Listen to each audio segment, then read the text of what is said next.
criteria.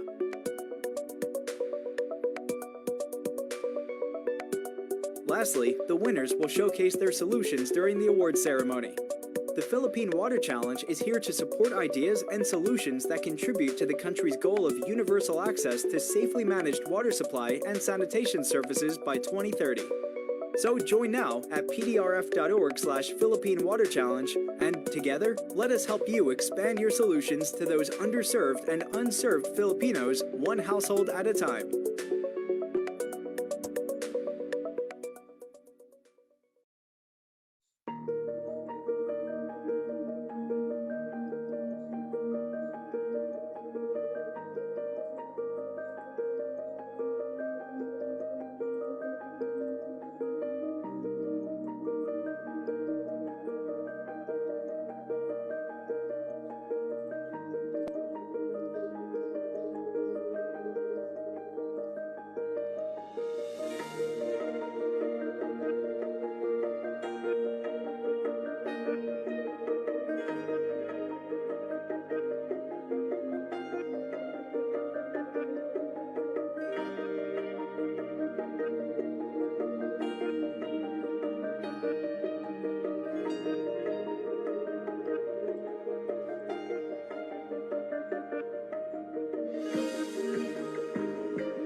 Do you have innovative solutions to our country's water and sanitation problems? Are you looking for an opportunity to promote your solutions to a wider audience and potential investors? Then join the Philippine Water Challenge. Here's how you do it. To apply or to nominate someone, go to pdrf.org/Philippine Water Challenge.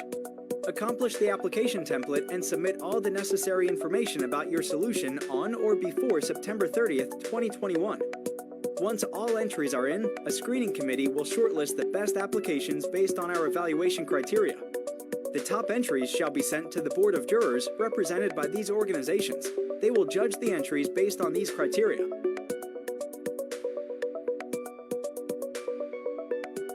Lastly, the winners will showcase their solutions during the awards ceremony. The Philippine Water Challenge is here to support ideas and solutions that contribute to the country's goal of universal access to safely managed water supply and sanitation services by 2030.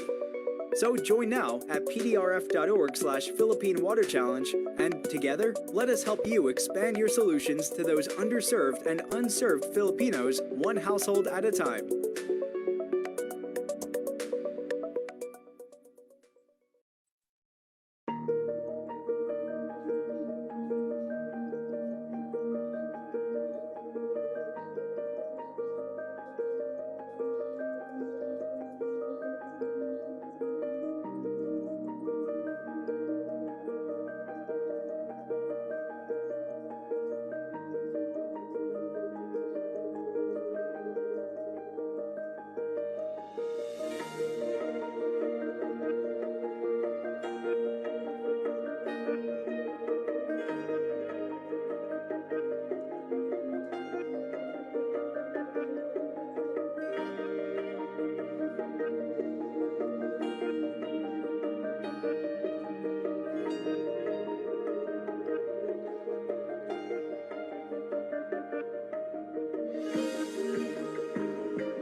Do you have innovative solutions to our country's water and sanitation problems? Are you looking for an opportunity to promote your solutions to a wider audience and potential investors? Then join the Philippine Water Challenge. Here's how you do it. To apply or to nominate someone, go to pdrf.org/Philippine Water Challenge. Accomplish the application template and submit all the necessary information about your solution on or before September 30th, 2021. Once all entries are in, a screening committee will shortlist the best applications based on our evaluation criteria. The top entries shall be sent to the Board of Jurors represented by these organizations. They will judge the entries based on these criteria.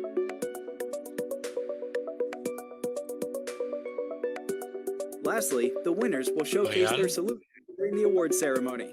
The Philippine Water Challenge is here to support ideas and solutions that Can you hear me? universal access to safely managed water supply and sanitation services by 2030. So join now at pdrf.org/Philippine Water Challenge, and together, let us help you expand your solutions to those underserved and unserved Filipinos, one household at a time.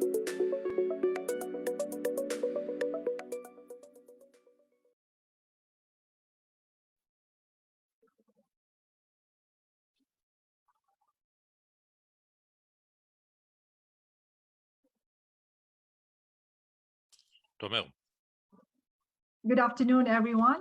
My name is Veronica Gabaldon, the Executive Director of Philippine Disaster Resilience Foundation, and I will be your host for this afternoon.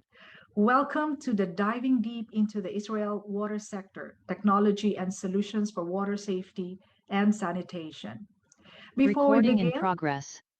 Yes. Before we begin, may I invite all our panelists and guests to open your camera for a quick photo opportunity.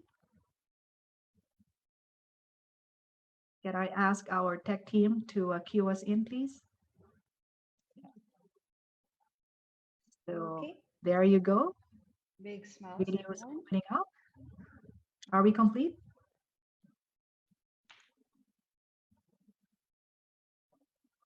This will just take a few seconds. Okay, Miss V, taking picture in 1, 2, and 3. There you go. Thank you very much, Nika. Okay, so that's pretty customary right now with all of this virtual events. And for everyone joining us on Zoom, we will now have a bit of a poll just to let you, to know who our audience are. And for those on Zoom, a series of questions will appear now on your screen, right? And we'll give you a minute to answer our poll. 4 questions only. Let us know if you are from the government or nonprofit organization, private sector, water and sanitation services, or others. And we would like to know also where you are within the country, from Luzon, Visayas, or Mindanao, or outside of the Philippines. I'm sure we have a lot of viewers from Israel. And then the 3rd question, we would like to know which water and sanitation services or concepts you are interested in. And then lastly, very important, have you applied to the Philippine Water Challenge? Please say yes. If not yet, we are still open. We have extended, due to popular request, we have extended our application deadline till end of October. So you still have time. All right. I think we're good to show the result.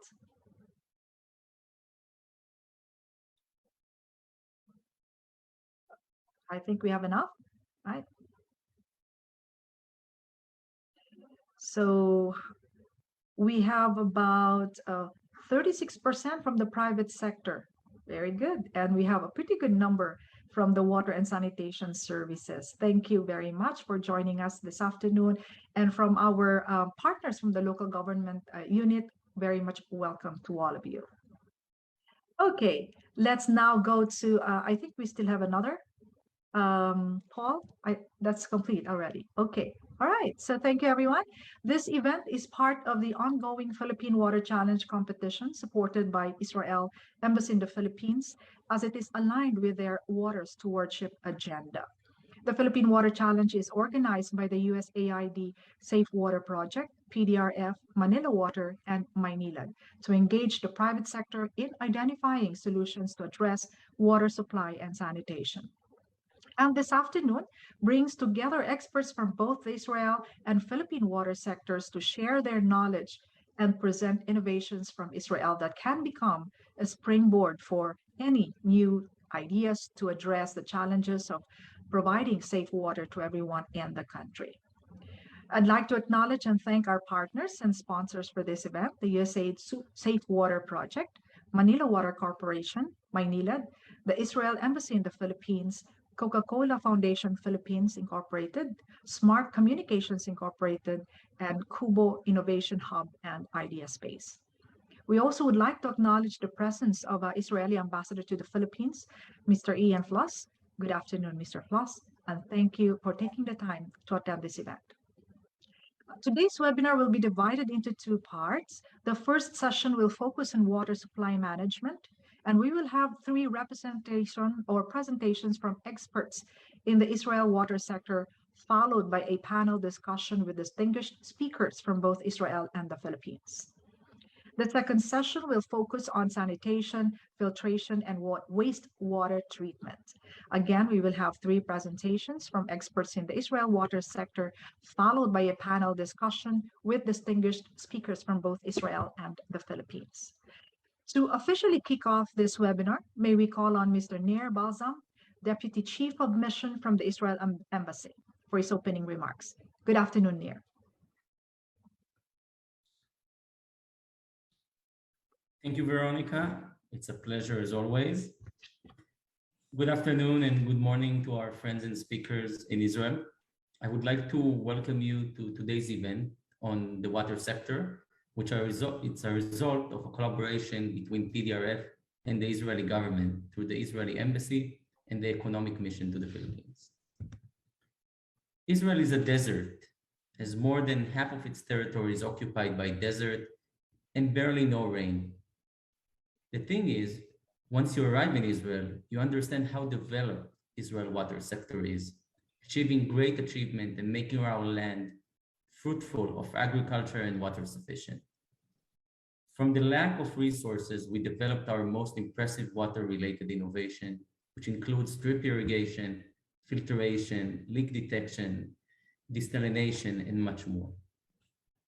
Israel is also a world leader in water recycle, as we reuse nearly 90% of our wastewater.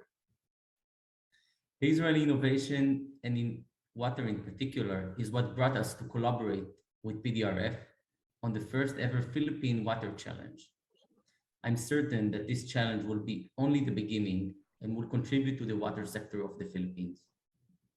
I'm looking at this collaboration and I see bright future for upcoming events involving Israel and Philippines entrepreneurs solving water problems at both countries. This is the vision of the embassy, and I hope all participants will assist us in promoting it. Israel has been supportive of the Philippines in water management in collaboration with NIA, DENR, Department of Agriculture. In addition, Mashab, Israel Aid Agency, has conducted training for thousands of Filipinos in advanced agriculture and water. In the last year, our new economic mission, which just celebrated 1 year, headed by Mr. Tomer Avi,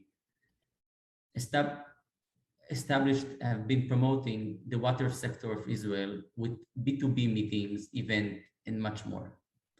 I highly encourage you to approach Tomer and his team if you're looking for the top of the edge water solution coming from Israel.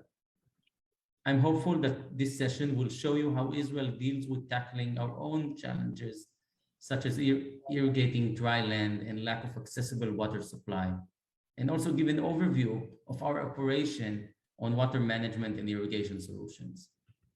We're also looking forward for the insight from the Philippine side. We have a lot to learn, considering that the Philippines has a different setting in terms of its resources, geographical location, and weather, among others. I would like to acknowledge the partner and some of the personnel who made this event possible. To Mr. Butch Miley, the president of PDRF, Ms. Veronica, executive director of PDRF, and our host of the day, and a very good friends of the embassy. The Philippine Water Challenge partners, USAID, Safe Water Project, Manila Water, Maynilad, Coca-Cola, and Smart. Our speakers from Israel that they took their time and participate and are going to participate and share their knowledge with us. And of course, to Miss Trina from PDRF, Ariane from the Economic Mission, and Miss Cara from the Embassy, who worked long hours to execute this program. A special thanks to Mr. Tomer Avi, the first ever economic attaché to the Philippines, who also had a lot to do having this event possible. I would like to thank all the participants and speakers and wish us all a successful event. Thank you. Thank you for that message, Nir. We're very eager to learn more from Israel today. And now let us hear from the president of the Philippine Disaster Resilience Foundation, Mr. Butch Mailey. Good afternoon, Butch. Thanks, Veron. I should mention that Veron was part of a large PDRF delegation that visited Israel in 2019, around October or so. So she's actually was there for quite some time. As after Typhoon Ondoy in 2009, an Israeli official told me that the Philippines got more water from one typhoon than Israel received in 1 year. Despite the lack of rain, as Nir mentioned, Israel has led the world in making maximum use of minimal resources and created a vibrant and productive agricultural sector. As a country, the Philippines is blessed with an abundance of water during certain times of the year, and at other times, it's faced with a lack of it. We either have too much or too little. Today, we have an opportunity to learn from the groups in Israel who are the leaders in innovation in water. I'd like to thank the Israeli Embassy, our partners and sponsors, as well as our hardworking PDRF team for making this webinar possible. I look forward to a productive exchange of ideas. For the sake of our people, I hope that the Philippine Water Challenge can, in its own way, generate new solutions and the heightened awareness of how vulnerable we are as a nation to the vagaries of nature. Let us resolve to once and for all make water a resource that is available to all Filipinos, wherever they may live. Thank you all for joining us today. Thank you, Butch, and I'm sure we will find a lot of very good solutions in this afternoon's webinar. Our next speaker is the head of the Security Emergency and Cyber Division in the Israel Water Authority. He established this field in Israel and has headed the division for the past decade. In 2016, he received a special award from the Civil Service Commissioner for his work in the field and gained extensive experience in the world. To deliver his keynote speech, let us all welcome Mr. Danny Lacker.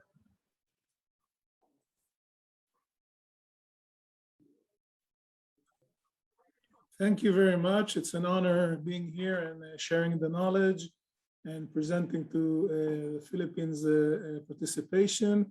I would like to start, with your permission, with a short reminder of the product that we all have to supply. After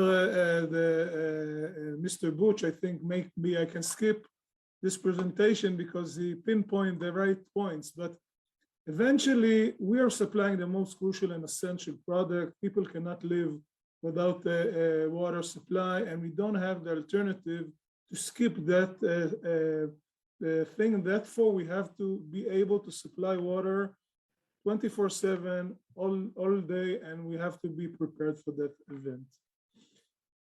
This is a slide from 2000 that, as you can see on the orange and the yellow marks, you can see the places around the globe that are represented as desert areas in the world. The world expert who deals with the warming global are assumption that in 2050, about half of the world will be declared as desert areas.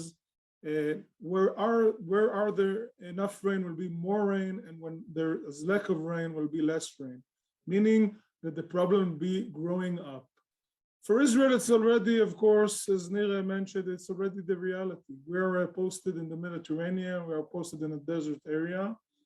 And I'm assuming that most of you read in the New Testimony about the Sea of Galilee.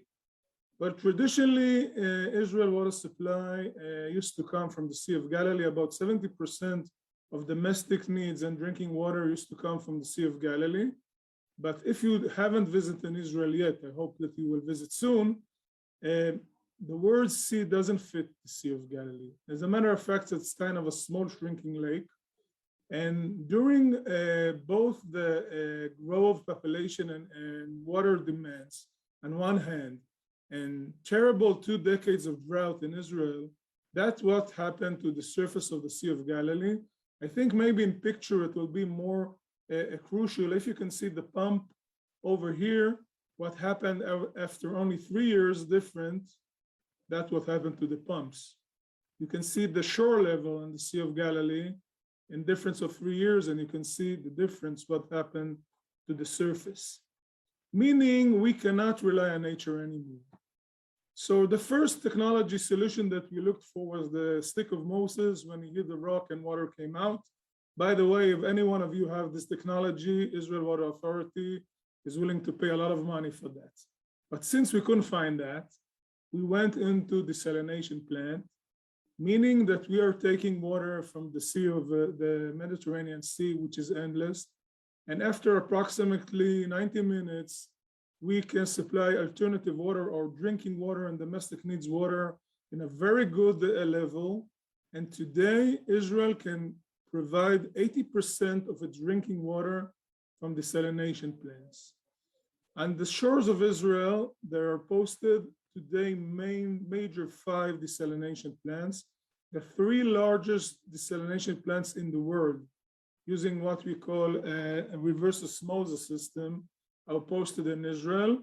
The largest one is Sorek, and in our days, we are now under construction of another desalination plant, will be larger than all of the facilities in the world, and under tender process to another one.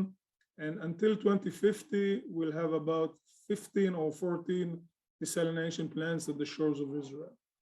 Meaning today, Israel do not rely on nature anymore.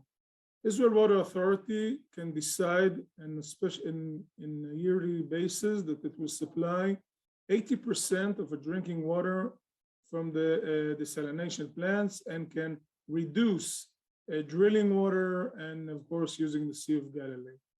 Meaning that we can look forward and even make sure that we'll be able to supply 100% of drinking water in Israel from desalination plants, not using nature at all. But if we look on the consumption of water in Israel, we see that only about 40% is going to domestic needs and drinking water, and the largest consumer, I'm assuming like in the Philippines, is agriculture needs, and about 55% of demand to water comes from agriculture needs. Now, to use desalination water to agriculture is not cost effective at all.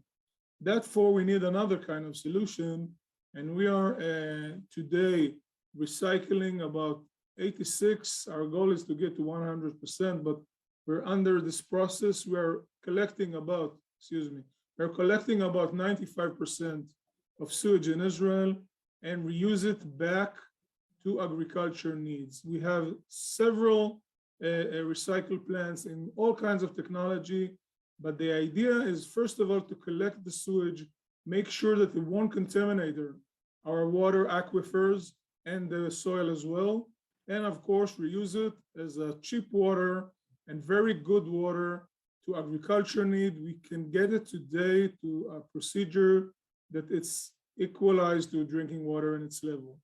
Meaning we are, again, using every drip we have because we're under this condition.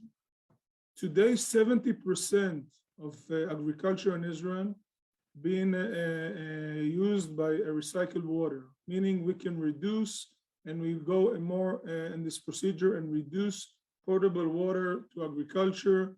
The idea is to make sure, again, that agriculture won't be rely on nature anymore. We'll provide it the recycled water as a solution. By the way, Israel leads the world in this field, and I'm hope that other countries like Spain in the last coming years will more and more recycle water, because that is probably the major solution to agriculture and green areas around the world. Using, of course, another Israeli technology, which is dripping technology to agriculture, we also save a lot of water and can supply enough water to all the needs in Israel. So although we're in desert condition, we can supply water to all water consumption, if it's agriculture, if it's industry, if it's drinking water, if it's even for the nature. We are recovering today all kinds of lakes that were without water. We are recycling and putting more water to the nature as well. So I think Israel is really a leader in water innovation. And for me as a regulator, one of the crucial things is to co-share with industry. We have a lot of sense in Israel technology. We're a high-tech nation, also low-tech nations. We have them both. And I think technology in Israel provide us enormous solutions to great challenges that we have in general, and especially in my field. Now, I'll try to pinpoint how Israel water system is working on regulator eyes, and you see that although we have a lot of participating, we are trying to share, again, knowledge and interest in the water system in Israel.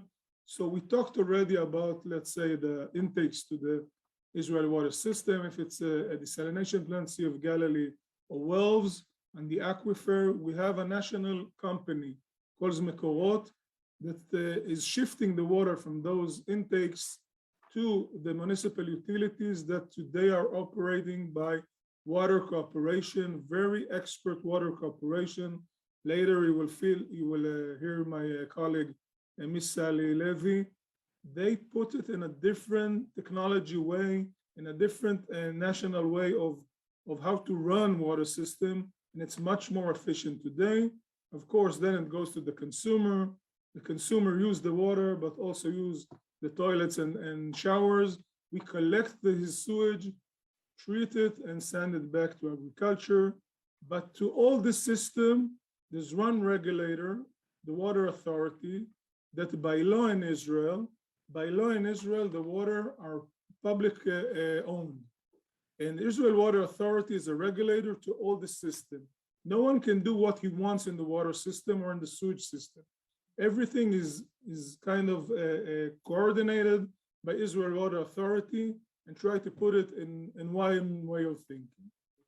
So I think it's fair to say that in Israel, water supply is very stabilized. People do not used to have any setups in water supply, not like electricity, for instance, but people can use water in toilets, in drinking water, and even in swimming pools. It's fine.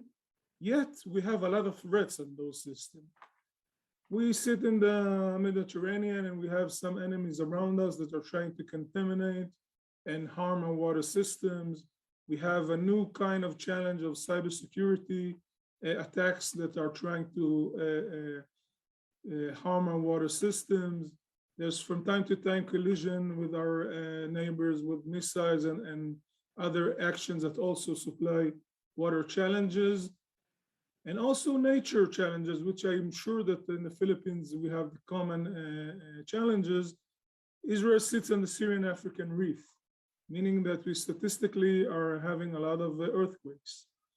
This is our worst case scenario. Earthquake for our water system is the most brutal challenge, and we are preparing the system to supply alternative water and recover the system from earthquake. If we prepare for that, we are probably prepared to all challenges. So we build in Israel several layers of providing an answer. First of all, water cooperation have the ability to supply alternative water to those consumers in all scenarios, and also to recover the system very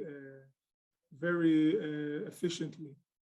But beside that, Israel Water Authority built themselves what we call national abilities or national attitude to assist a water corporation that required assistance using technology from some of my partners that will show later their solutions, but also with the ability to come assist around the world in water challenges. And we did several missions in supplying alternative water in Charleston, West Virginia, in the United States, and in other places. But I would like to focus and kind of summarize in an event that occurred in the place, excuse me, we have a problem here, fine. In what occurred in the Bahamas. The Bahamas is posted 6,000 miles from Israel. They had a terrible terrible flood, typhoon, and they had a lot of problems supplying alternative water to consumers. They have salted the water system, and we send a delegation from Israel with our ability to supply alternative water, to desalinated water on the spot, and provide it to consumers. And we help them about 8 days in a row. Then we provide them the equipment that we brought with us, and also help them with our expert to recover the water system.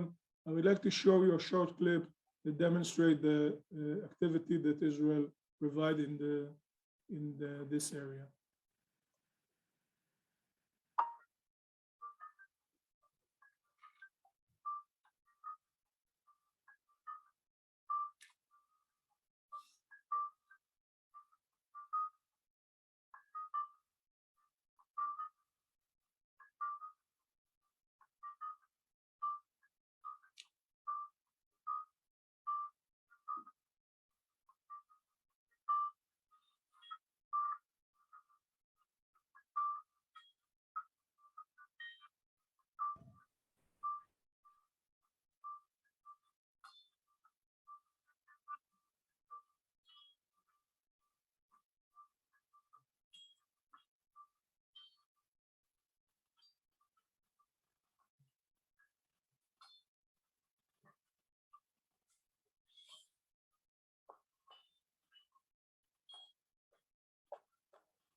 So I would like to summarize and pinpoint on one sentence that I would like you to recall and remind from my presentation. You cannot fall into any challenge in water system. You cannot go into a flood. You cannot go into a lack of water. You cannot go into any challenge in water system without being prepared in advance, meaning thinking about it, using technology, drilling, and operating in times of crisis. In Hebrew, we have a nice saying that whoever cooks on Friday will eat on Saturday. That's what I would like you to remind. Be prepared in advance. Israel Water Authority is more than prepared and glad to share our knowledge and to learn from you guys as well. And we'll be more than open to any discussion that you would like to have. And again, it was an honor presenting for you. And I'll be here for questions if required. Thank you very much. Amazing innovation and use of technology. Thank you very much for a very informative presentation, Mr. Lacker. I'm sure our participants have learned a lot, and we'll be looking forward for more discussion this afternoon. Now let's hear from our guest speakers from Israel as they share how their innovation started, the challenges they have encountered, and how they made these innovations sustainable. Just a reminder to our participants, our Q&A box is open for any questions. We will address them after this session. So our first speaker will be presenting on how the water supply can be optimized for municipal needs. Ms. Sally Levy is the CEO of Menev Rishon Limited. Since 2012, she has been responsible for managing the water supply of the third largest city in Israel. Ms. Levy has a long and distinguished career in public service. She served as the CEO of Yavne City Municipality and several key management positions in the Education Department of the Rishon LeZion Municipality. She also served as an education emissary in the United States, creating community programming in San Francisco on behalf of the Jewish Agency for Israel. Please join me in giving a virtual round of applause for Ms. Sally Levy, who will be speaking to us after this video.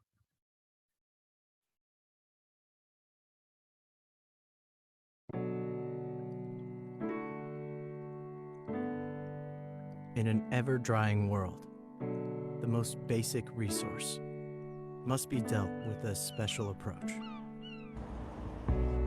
In a city that never stops developing, there's a need for creative measures, allowing it to flourish and advance, while preserving it as it is.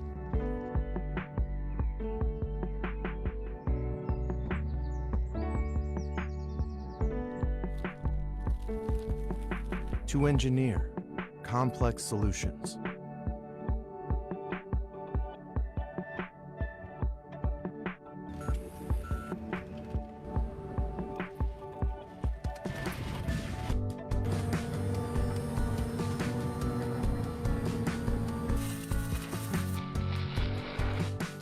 for the most basic of needs.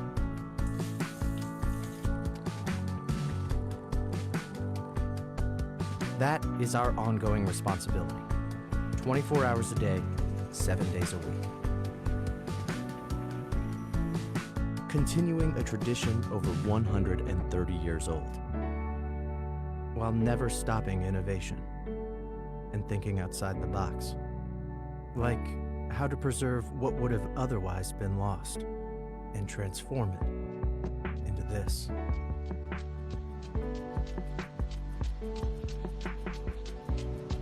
Because this is our environment.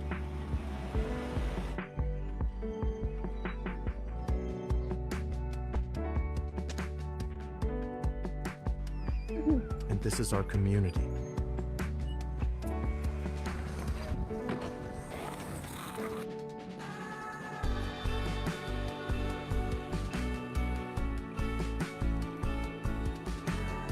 And this is our future.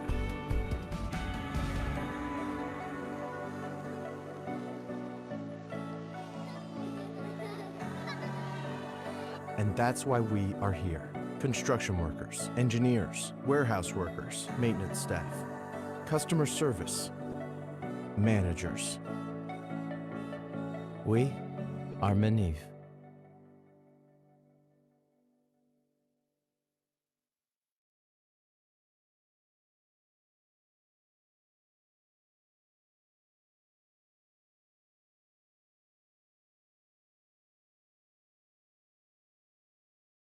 Good afternoon, everybody.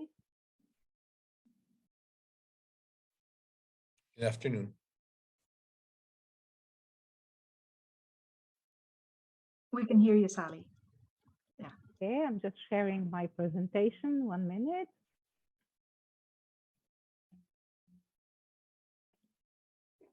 Good afternoon, everybody. It's a great honor for us to be with you and present to you what we do here in Rishon LeZion.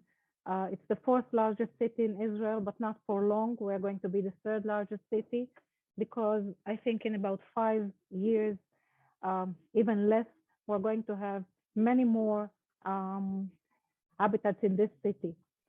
The city of Rishon LeZion is over almost 140 years old. It's one of the oldest city in the state of Israel. Can you hear me, by the way? Yeah, okay, great. Now, as a water utility, we deal not only with water and sewage, we deal with drainage as well, and later on I'll address what we do at this area. This is what we do. Implementing and maintaining high quality water for all the citizens of Rishon LeZion. I will let you read and I'll talk on back of that. As I said, we provide water for 270 residents, 270,000 residents of Rishon LeZion. We're quite a large city. We're even larger than Tel Aviv in terms of municipality area. We put in the ground in infrastructure about 62 to 70, sometimes 80 million new Israeli shekels each year, which is about $20 million dollars, putting in infrastructure. We supply a little more than 21 million cubic meter a year, and we're very proud of our achievement of having a water loss less than 5% for, I think, since 2013, which is, sorry, 210, yeah, 13, which is almost a decade. Well, saying that this is the challenge, I mean, this is the challenge not to get to. This is some of the things that we don't want to have anywhere, and especially not in Israel. So what do we do for that? In addition to keeping the water loss under 5%, as you can see, half of the water we provide is self-produced water. We have 16 wells, which we produce fresh water, aquifer water, groundwater, which is of course water, natural water that contains everything needed for a good cup of water. Basically, we have about 500 kilometers of each main pipes, about 500 water pipes, about 500 sewage pipes, and a little less of drainage pipes. What else we have is a water storage capacity of 32,000, almost 33,000 cubic meters, which is very important, addressing what Danny Lackert said before in terms of emergency, but not only. This is how we manage the water supply to the residents of our city, because we are able to manage the water through those storage waters and be able to make sure that we have the right amount of water and the right pressure of water according to demand. What else we do in terms of having the best water for the residents of Rishon LeZion is we put a lot of money in changing infrastructures. We always, the last, decade and a half, we changed almost 200 kilometers of water pipes and about a close amount to that of sewage pipes. Now, if you take in consideration that the city of Rishon LeZion is almost 140 years old. So, now Rishon, I forgot to tell you at the beginning that Rishon is half an old city and half a new city. So basically, we replaced almost half of the old infrastructure, which means about 80% of the city has new pipes of each kind. I would like to address what Danny said about water security. And as you can see, the Water Authority scored us with a very nice score on their rating, because we are all the time monitored, and we drill together with the Water Authority and with the Health Authority to make sure that we're able, A, to address any disaster, any scenario, and B, to be able to provide the best water for the state of Israel. Now, in terms of disaster, and I'm using, Danny, the same pictures you are using. One of the things we put a lot of emphasis on is having a diversion of possibilities for water supply. We don't use only the water that we can buy from Mekorot, the national water supply of the state of Israel, which most of the water is supplied by desalination factories. As you can see, they're lying along the shore.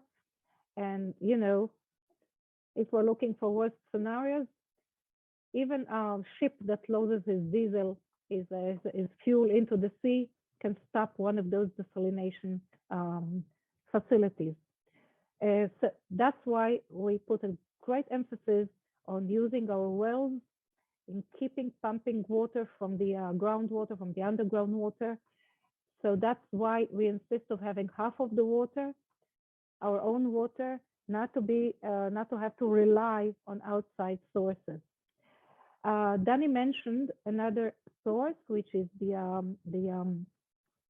sewage, the purified sewage source. We use that too, but not very much, but it is a possibility. Now, in terms of crisis, we drill all the time.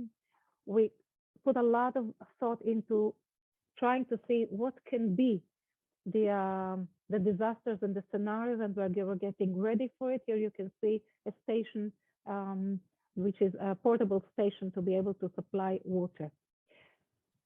What I would like to tell you is something which is unique to the city of Rishon LeZion, and this is the challenge of running the runoff water, the rainwater, or what we call harvesting the rain and being able to reuse it. As you know, Israel is not very rich in rain, and we have about 5 to 6, sometimes 7 months, which are dry months, no rain at all. And sorry, and considering the changes in the climate, then when the rain comes, it's not always blessed rain. Sometimes it comes in great amounts, which are too much. And of course, we suffer from floods like most of the world suffers during the last few years. So what we're trying to do is to collect that water. We have 2, at least actually 4, but 2 big reservoirs. Of course, we call it a lake, but it's basically as a reservoir, which we collect the rainwater, and the rainwater straight from the sky, but the runoff water as well. It's located near the Mediterranean. So instead of putting, the pipes into the sea, we collect the water and put it into one lake, which is the Rishon Lake, the Superland Reservoir, and another lake, which is the Fjord Reservoir. Now, the Superland Reservoir lies on a clay area, so it does not absorb into the underground water. On the other hand, the Fjord Reservoir, which is a very nice area, it's a very nice recreation area. Unlike the Superland, the fjord lets rainwater enrich the local aquifer. And just last year, we put 3.5 million cubic meters rain coming from the runoff water and rain into the aquifer.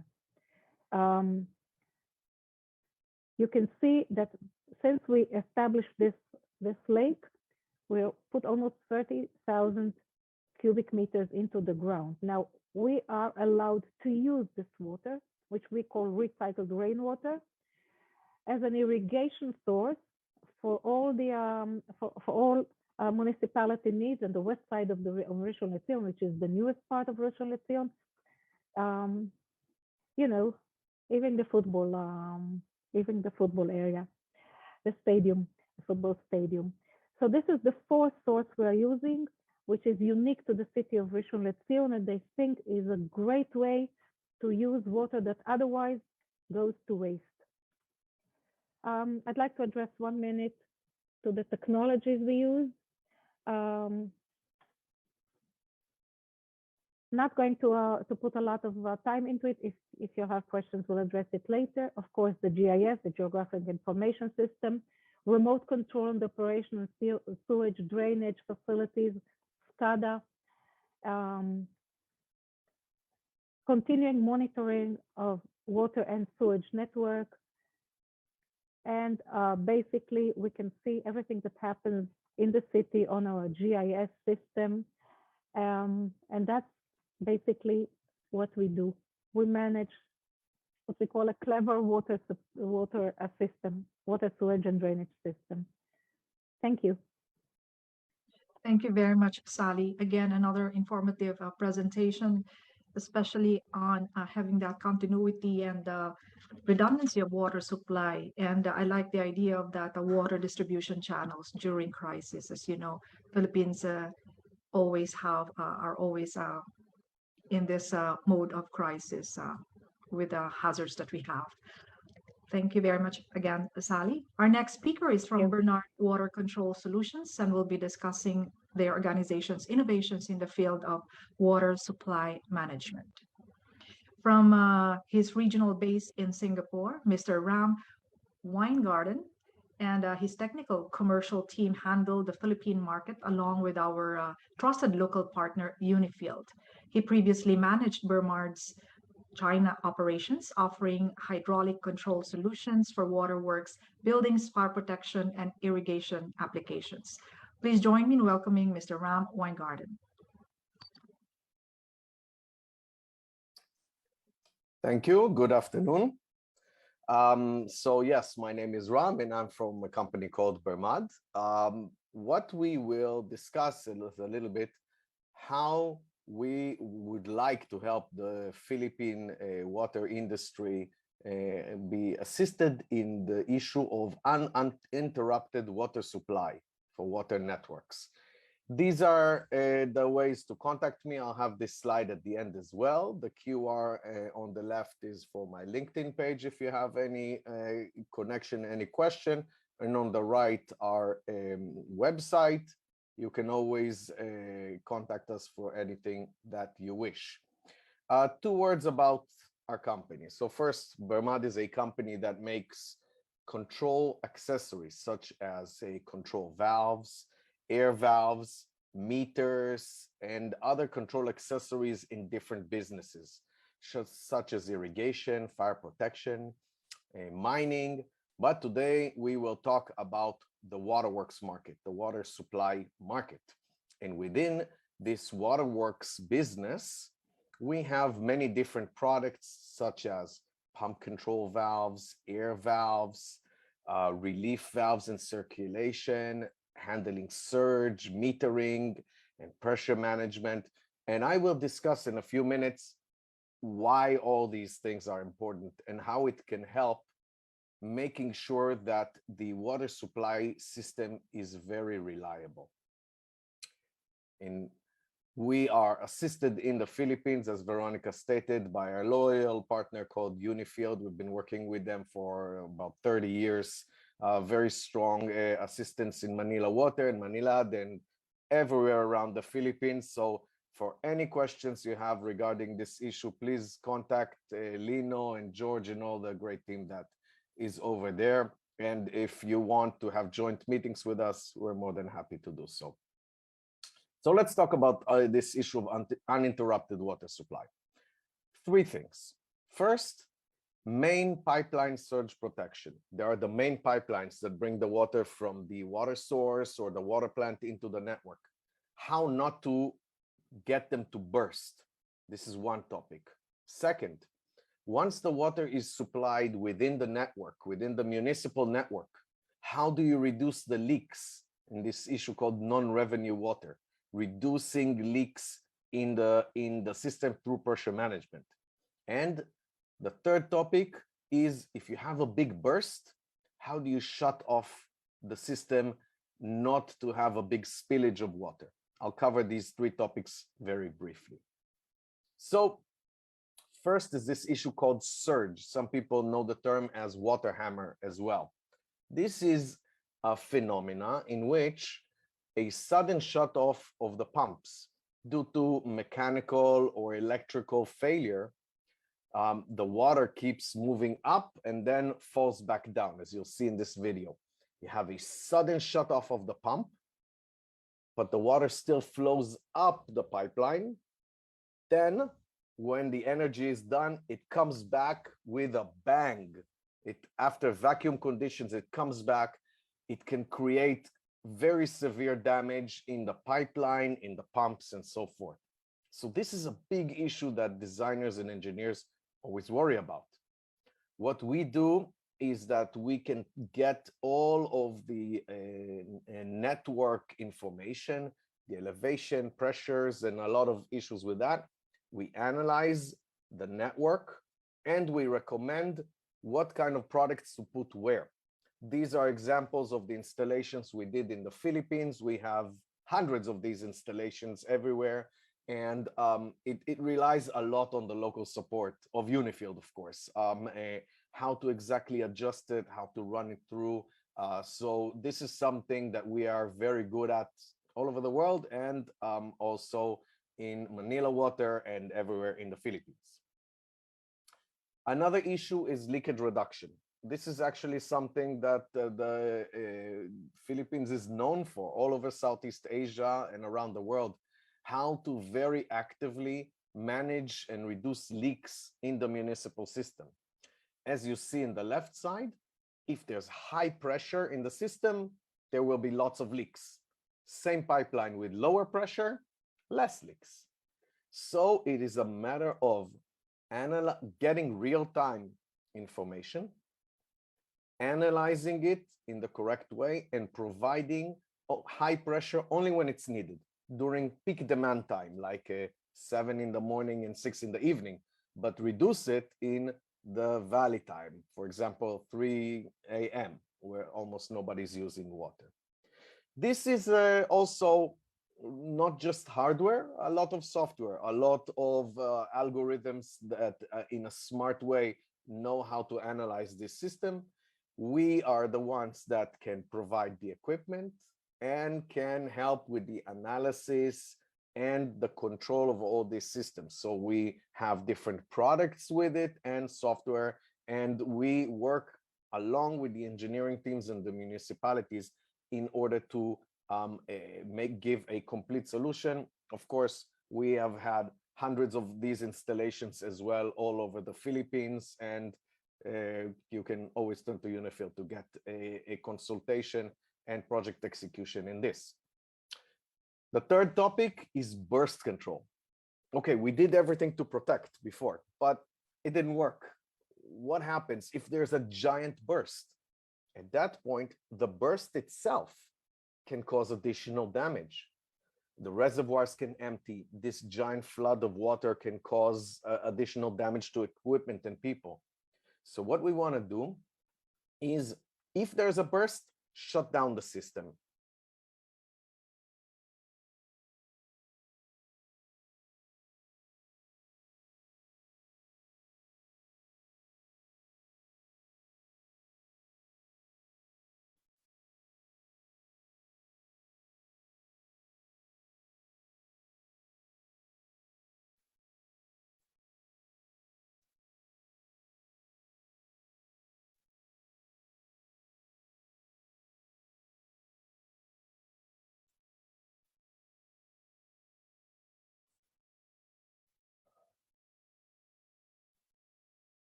So this is also something that we have references in the Philippines. For example, in Isla Mesa Reservoir, they applied this idea due to the potential damage from earthquakes in the region. They said, if there's going to be an earthquake and a burst, we wanted to shut down, make sure the system is intact.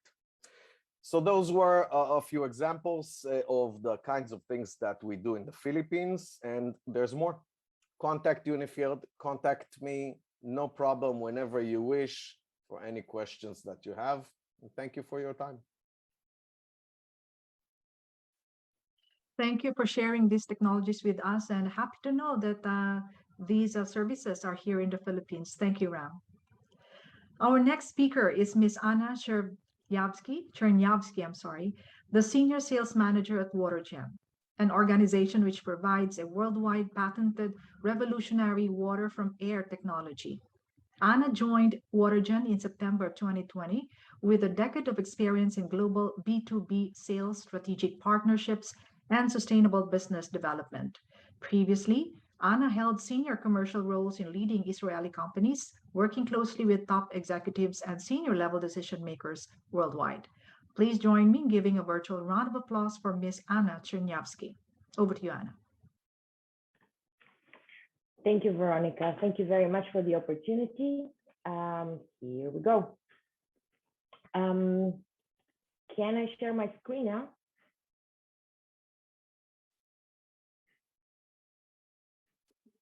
You should be able to share your screen now.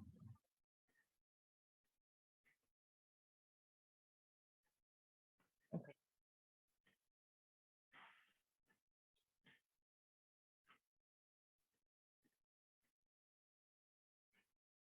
There we go. Let me see if you have a full screen view. Yes. Can you see my screen? It's not the whole screen view. It's not the whole screen view. It's the other.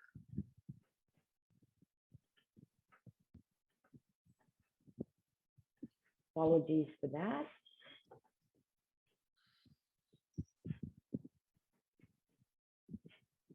That's what happens when you have too many monitors. That's right. Let me try again. Okay.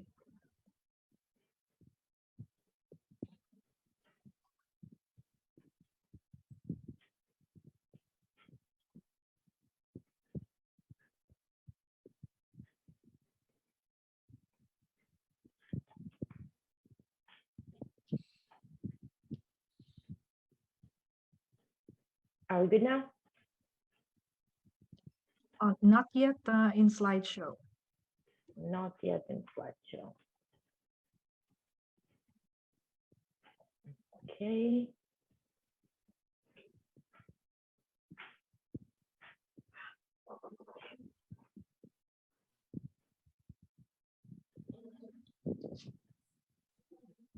Now we're good, right? Okay, perfect. Yes. Go ahead. Great, managed. 2 years in Zoom and still you have surprises sometimes. So thank you for your patience. My name is Anna. I represent WaterGen. I'm the senior sales manager for WaterGen.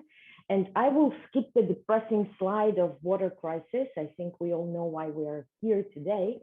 I will just say that water scarcity is not the only problem the world is facing. And even though we automatically think about Africa, the problems are global and they're everywhere. They might be different. Outdated infrastructures, corroded pipelines, ground contamination, you name it. The whole world is dealing with this problem of water in different ways. The good news is the solution is the same. There's another source of water, and I'm talking drinking water on the planet, which is the atmosphere. So what we did here at WaterGen is tap into this alternative source of water, learn how to extract the humidity out of the air and turn it into premium quality drinking water at large commercial amounts, superb quality, and low energy consumption. So how did we do that? A few words about WaterGen. We are an Israeli tech. The company was established in 2009. We have a worldwide patent on this technology. In fact, 45 patents, another 50 or so pending.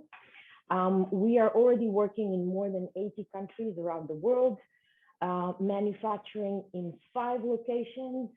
In a few months, it will be 7. So the demand is global. One thing that we're very proud of is a team of experts that we have here in-house, microbiologists, biochemists, engineers. We have a very impressive water research lab also here in the building, and something new that joined a week ago, a climate lab. So as you can imagine, all our R&D processes have now become very quick, and it enables us to launch amazing new products every year.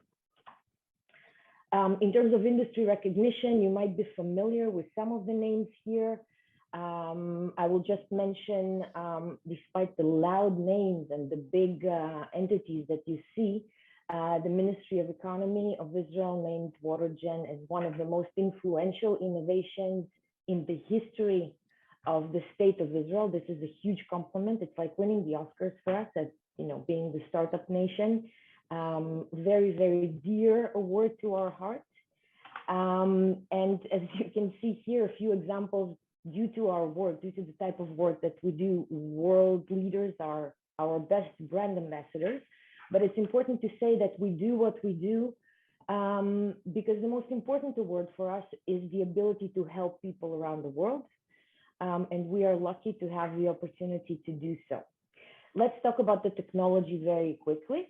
It's the same concept. We have solutions from 20 liters per day to solutions that can provide 6,000 liters per day. The concept is the same though. What happens is the device takes the air in from its environment. It goes through a filter, which is very strong. We tested it in very difficult locations.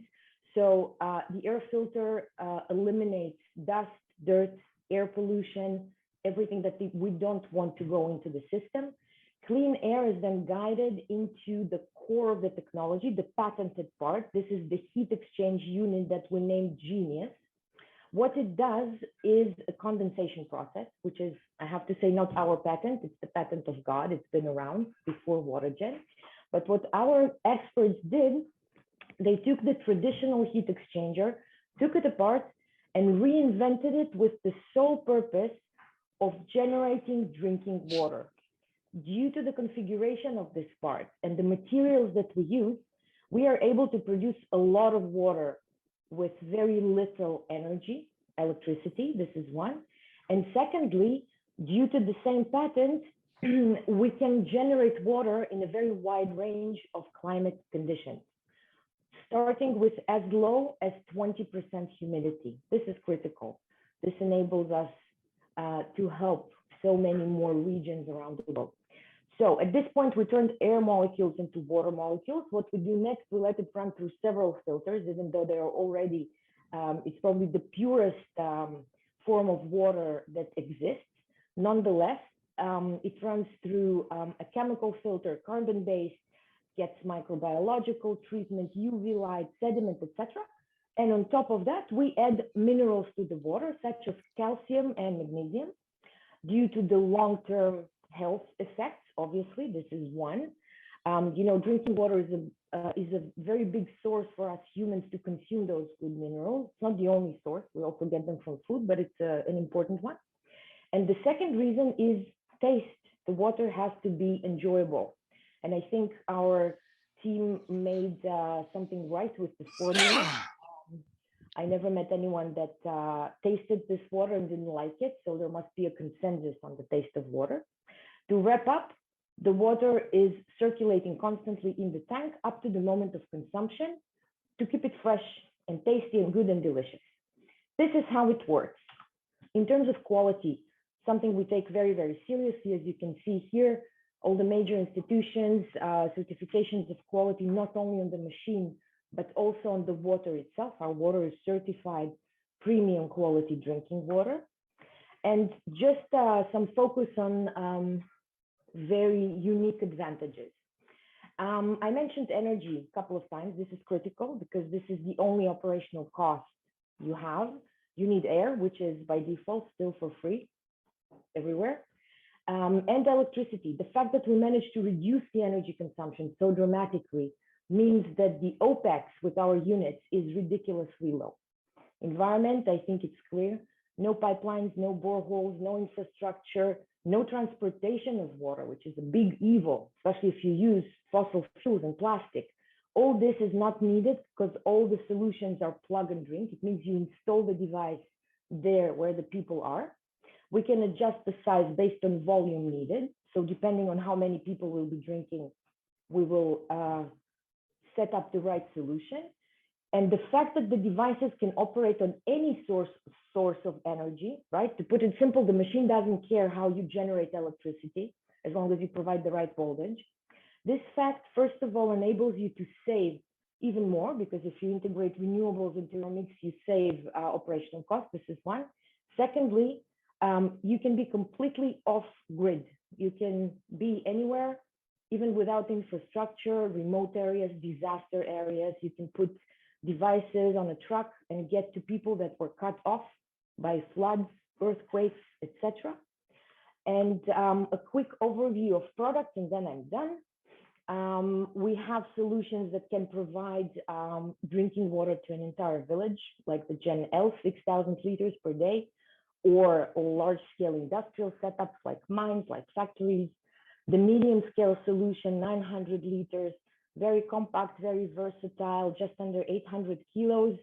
You can throw it in the back of the truck and get the water there where it's needed. We have home and office solutions. We have the next generations of products that we are launching towards the end of the year, going into the mobile segment with the mobile box that you can put in the back of the car, same concept, on the go. The M1 for in a good place in between, about 200 liters, one phase connection. This is a technological miracle. Fits through any doorway and you can use it for anything you can think of. And I want to finish with a very quick video, which I think less than 2 minutes, no worries, I'm still in time, which I think will be the best presentation of what happened to Watergen in the last year, everything that we achieved.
Thank you very much. You're welcome to contact me via LinkedIn. I'll be happy to connect for any questions, and I'm still around if you have any.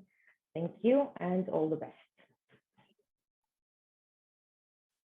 Okay, thank you. Thank you, Anna. Water from air, the possibilities are indeed limitless. Thank you very much, Anna. And once again, thank you to our presenters joining us virtually from Israel, Ms. Sally Levy, Mr. Ram Weingarten, and Ms. Anna Chernyavsky. We will now proceed to our panel discussion to be moderated by Mr. Ramon Dondi Alikpala, the CEO of Future Water Asia.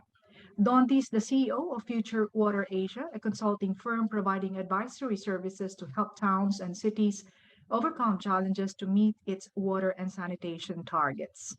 He was formerly chairman of the Metropolitan Waterworks Sewage System, executive director of National Water Resources Board, chairman of the ASEAN Working Group on Water Resources Management, and a steering committee member of the Global Water Partnership.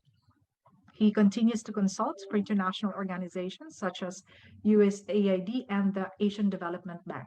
Let me also introduce our panelists from the Philippines and Israel. First, we have Ms. Maria Cecilia Alcantara. She is the president of Coca-Cola Foundation Philippines, the social investment arm of the Philippines Coca-Cola system, and the vice chair of League of Corporate Foundations. Next, we have Ms. Ana Victoria Lu. Ana Victoria is the first vice president for water business of Aboitiz Infra Capital and president of Apogua Infrastructura, which is currently constructing a bulk water facility in Davao City capable of delivering over 300 million liters of water per day. And we also have, joining us again is Ms. Sally Levy. Also in our panel is Mr. Tomer Havey. He is the head of the Israel Economic and Commercial Mission to the Philippines. Tomer is an enthusiastic diplomat focused on promoting Israel's economic and commercial relations with vast experience in the Asia-Pacific region. Over to you, Dondi, and the panel. Hello, good afternoon, everybody, and shalom. Thank you for such an interesting exchange. And, you know, I'm a little overwhelmed actually with the kind of information that was presented. WaterGen, for example, I think Coca-Cola Foundation is also familiar with this, had presented in a technology forum for poorer communities earlier this year, and it generated so much interest, and people were blown away how you can get water from air. But it was exciting that the potential for new technology, for solutions for our communities is out there. I actually wanted to throw first a first question to Sally because I was so interested in what she was saying, and something that she said that we don't see in the Philippines, Ms. Levy, is none of our utilities manage our drainage systems. It's kept separate. I just wanted to hear from you. What are the advantages of integrating water, sewerage, and drainage? Because we keep right now drainage separate from that. Hello, and thank you for the question. Basically, this is the situation in the state of Israel as well. Most of the municipalities do not deal with drainage, the municipality deals with the drainage, and the utility, the water utility deals with sewage and water. This is a very heavy question because we're actually debating about this issue in Israel all over lately, and Danny will probably tell you that this is an issue that raises every day. I think I'll tell you, try and give you my perspective. Water is a very essential need for the population, and to be able to have redundancy and continuity in supplying water, you have to look around and see what kind of water you can use. Not only the water which is obvious to use, but the water which comes and we ignore. We basically, usually when we're a water utility, we ignore the water that comes from the sky, which is the cheapest water actually, and natural water. So being able to do that at the same corporation of water and storage dealing with drainage is one benefit. The other benefit is that when we open the ground to change a water pipe or a sewage pipe, we also check the drainage pipes. And if it needs enlarging, repairing, we do it on the spot. So we do not come again and open again every street, because once it's the water, once it's the sewage, and once it's the drainage. So that's another thing. The third thing, in terms of what we do in Rishon LeZion, we have a closed system of recycled rainwater, which flows in different pipes, what we call purple pipes, because it goes only for irrigation.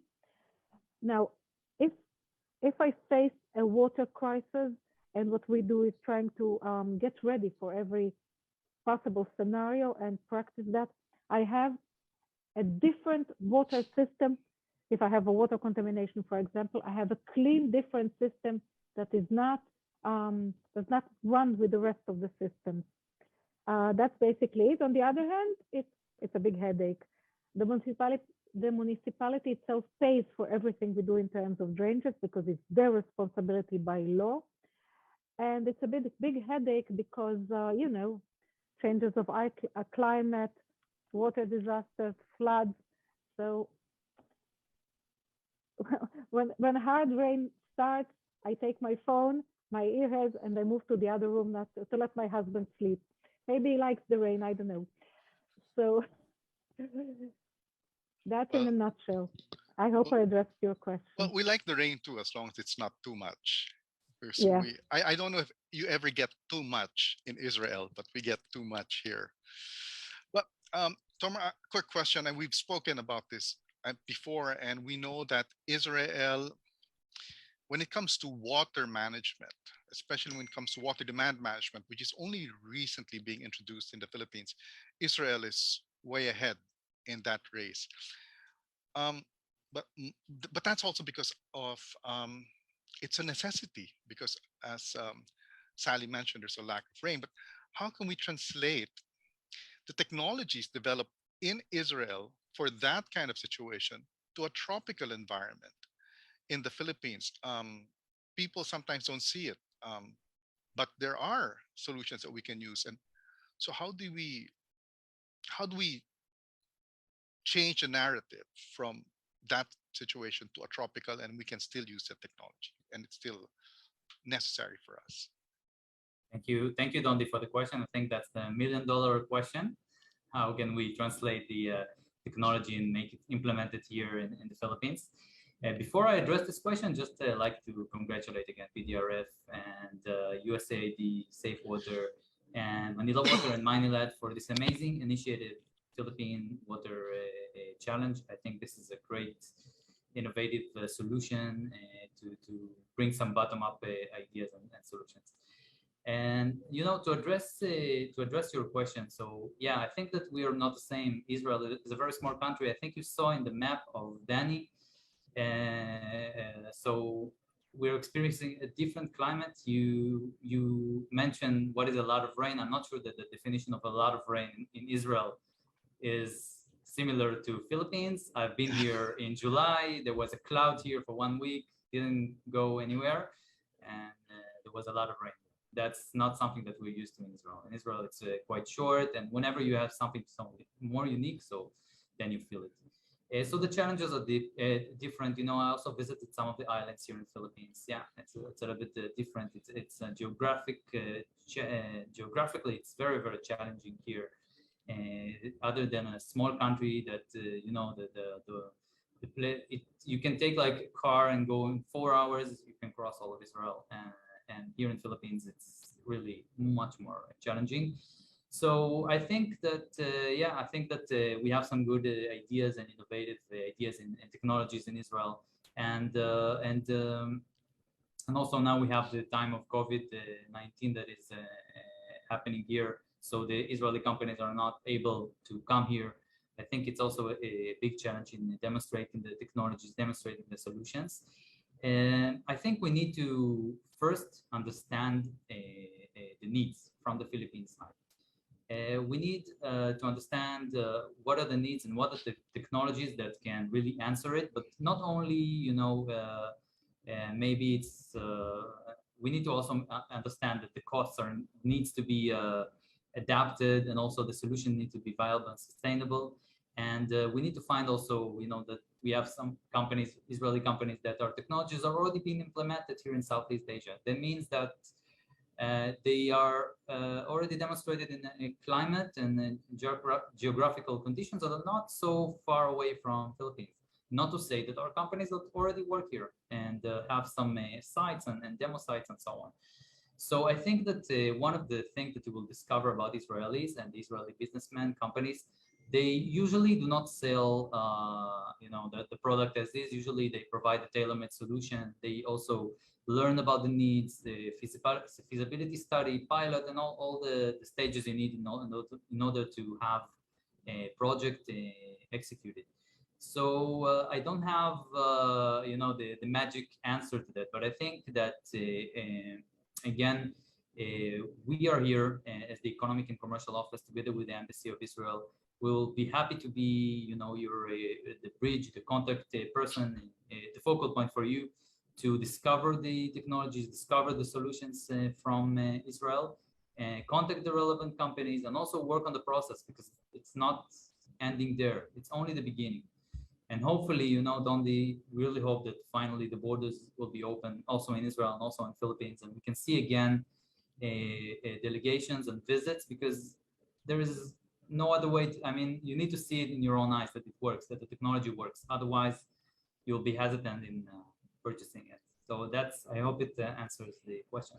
Thanks, Tomer. You mentioned it's also good for the Israeli companies or Israel to understand more about the Philippine scenario. So we have two panelists here from the Philippines who probably can help you with that.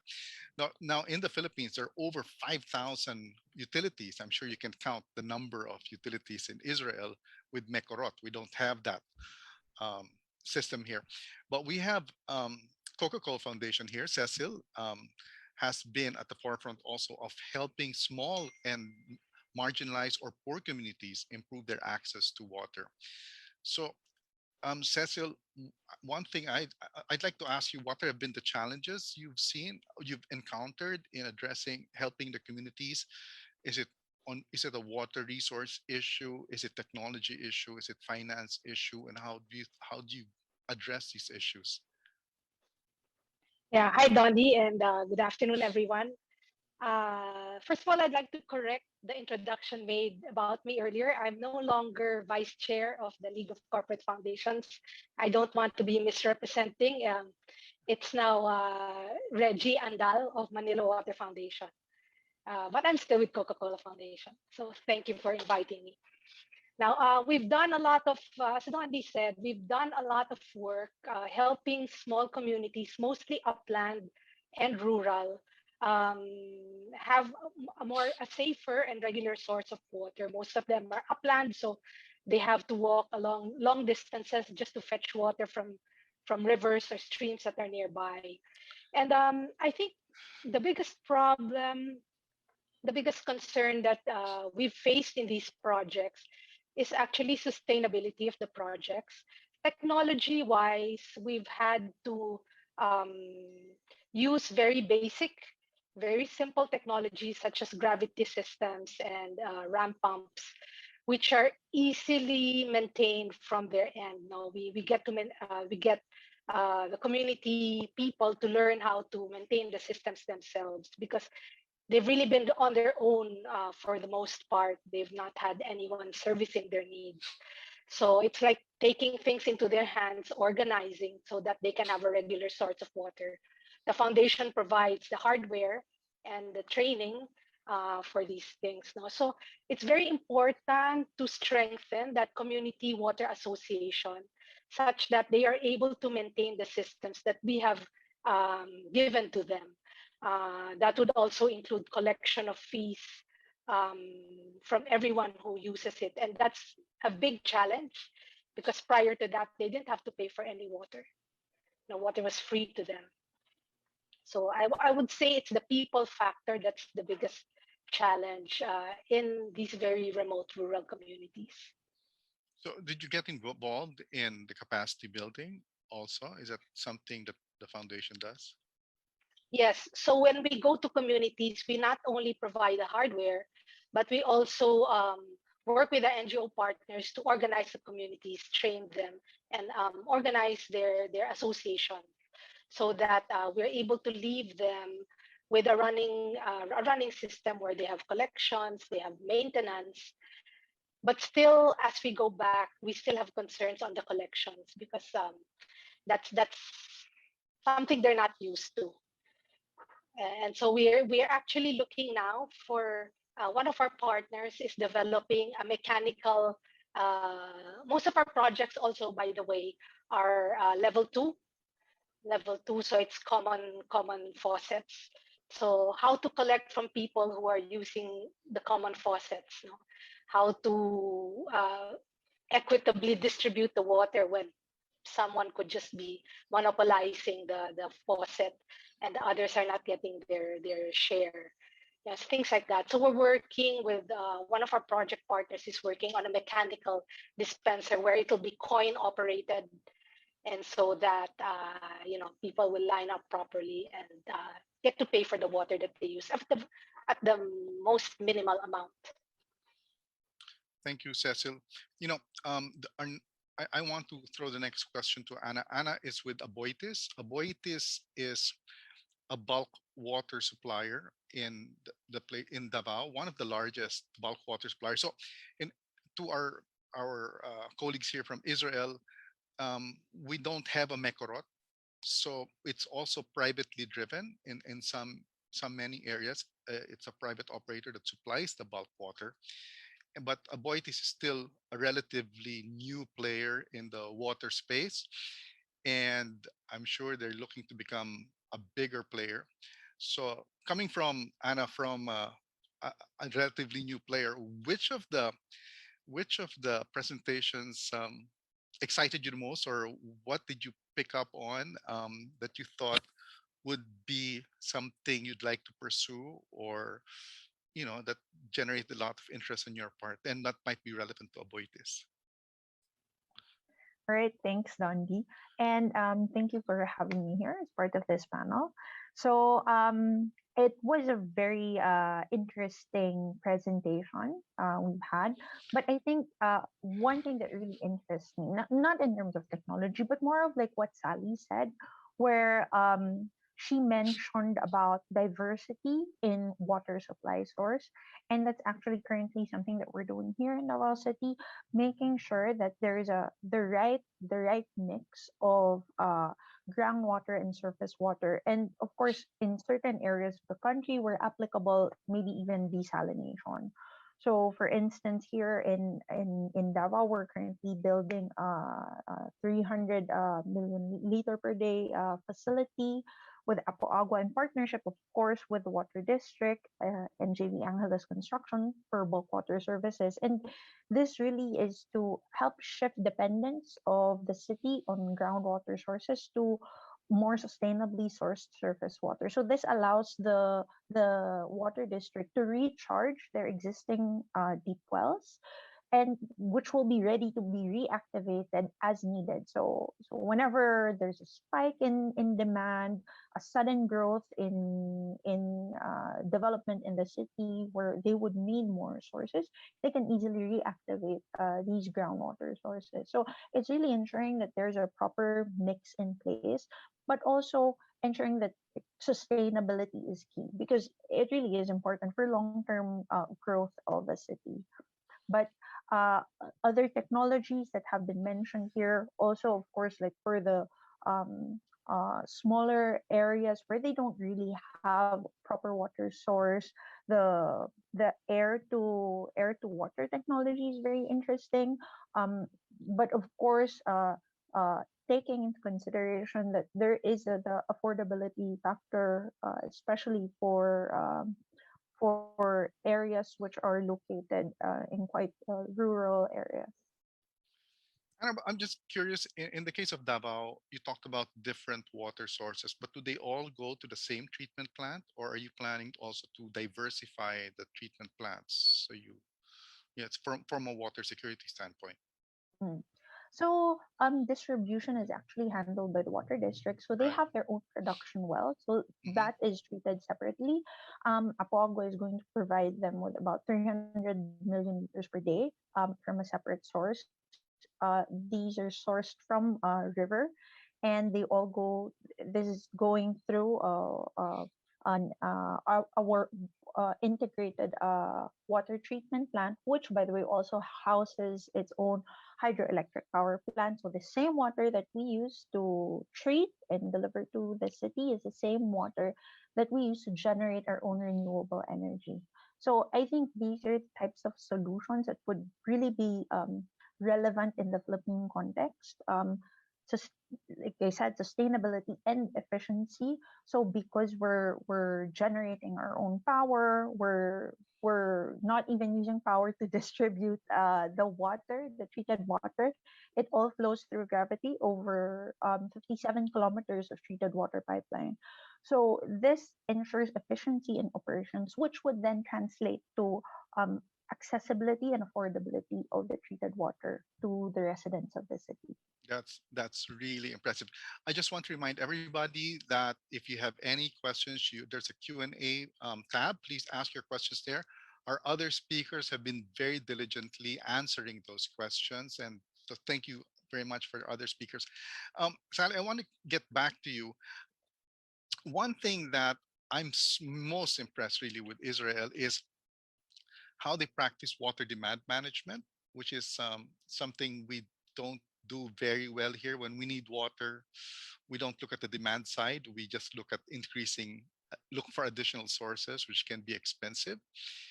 So my question, Sally, is what's your per capita consumption, perhaps, for your consumers? And how do you encourage people to use less water, or at a utility level or institutional level, how do you practice water demand management? Basically, Israel for many, many, many years faced a lack of water. So I think what basically happened is education. On a national level and on a regional level, educating people how to use water smartly. It's expensive and it's always in lack. So for example, if I see my grandchildren brushing their teeth, they put the thing on the toothbrush and they close the water. They don't let the water run. Or when they put soap on themselves, they don't let the water run. So this is education. This saves water.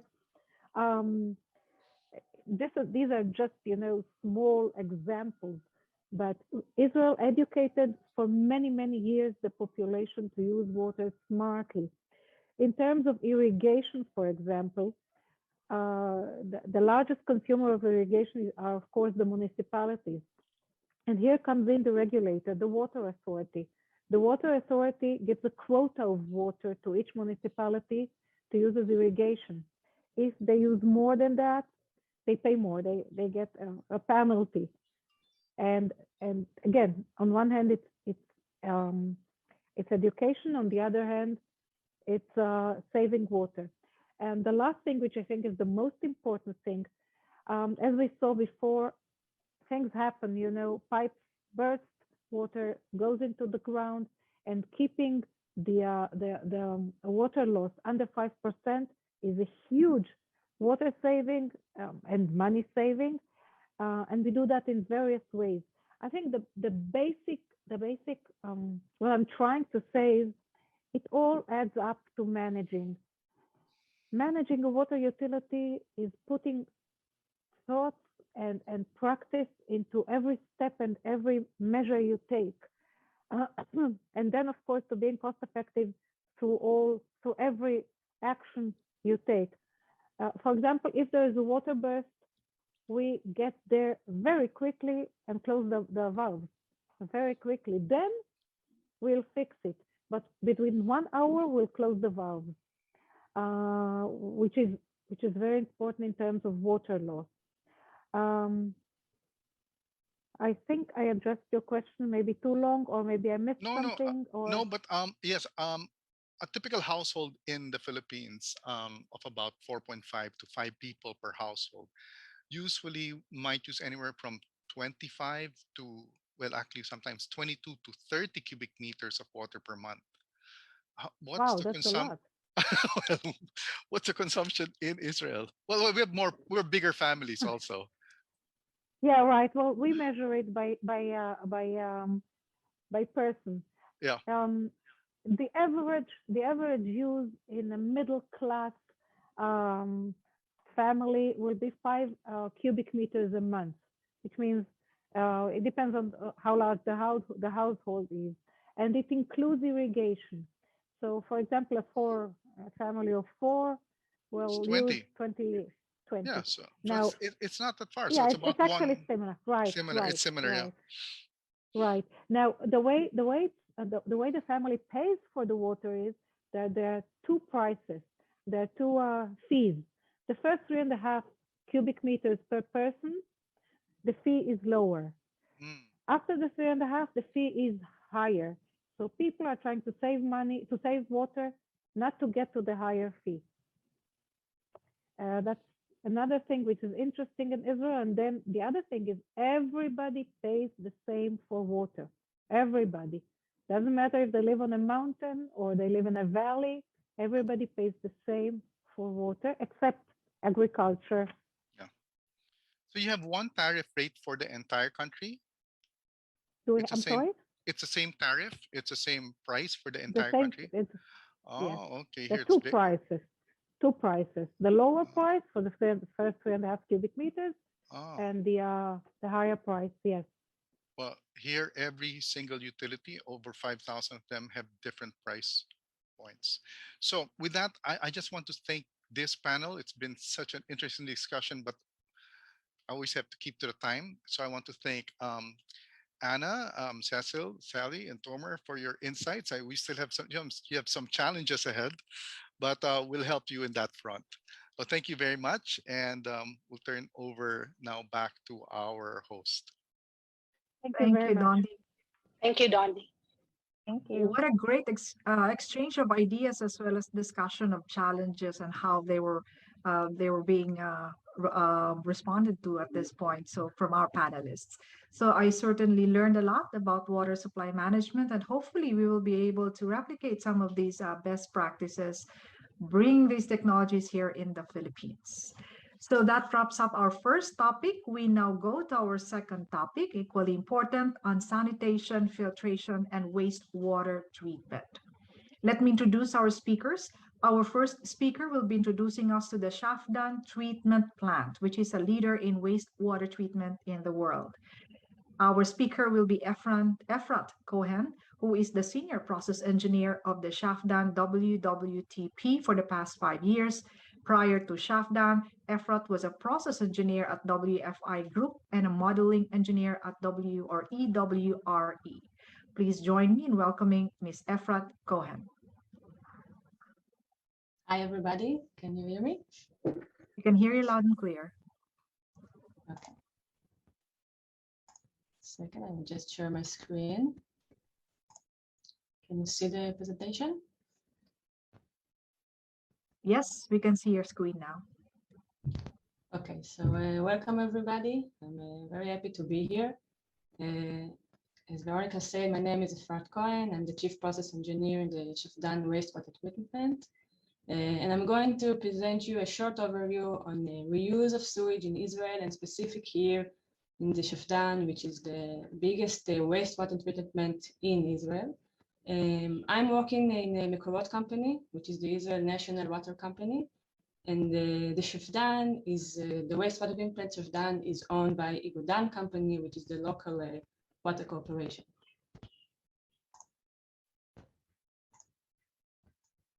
So as Danny explained earlier, Israel have a very high reuse rate of wastewater treatment at 86%. Israel is historically Israel has a reed environment with low rain, and historically we suffered from water scarcity. But now we have achieved water security. I know it's very well known that Israel uses desalination for drinking water, but I don't know if it's as known that the country also use as much of reuse of wastewater. And out of those 86%, 27% of the water is a reclaimed water that we produce over here in the Shafdan wastewater treatment plant. So the Shafdan collects sewage from the Israel central metropolitan of Tel Aviv, with a population of 2.5 million people. We have a daily flow of 400,000 cubic meter a day, every day coming here to the Shafdan. It's just like a small river of sewage that enter to the plant. Circular economy is a model of production and consumption which involves reusing, repairing, recycling, and we aim to have circular water management as a solution for challenges like global warming and water scarcity. So here it's how it looks like in the Shafdan wastewater treatment plant. The public use water use mostly the desalination water, which we collect after the first use of it, and we collect it as wastewater. And we produce 3 products over here in the plant. The first one is the reclaimed water that we reuse for irrigation purposes.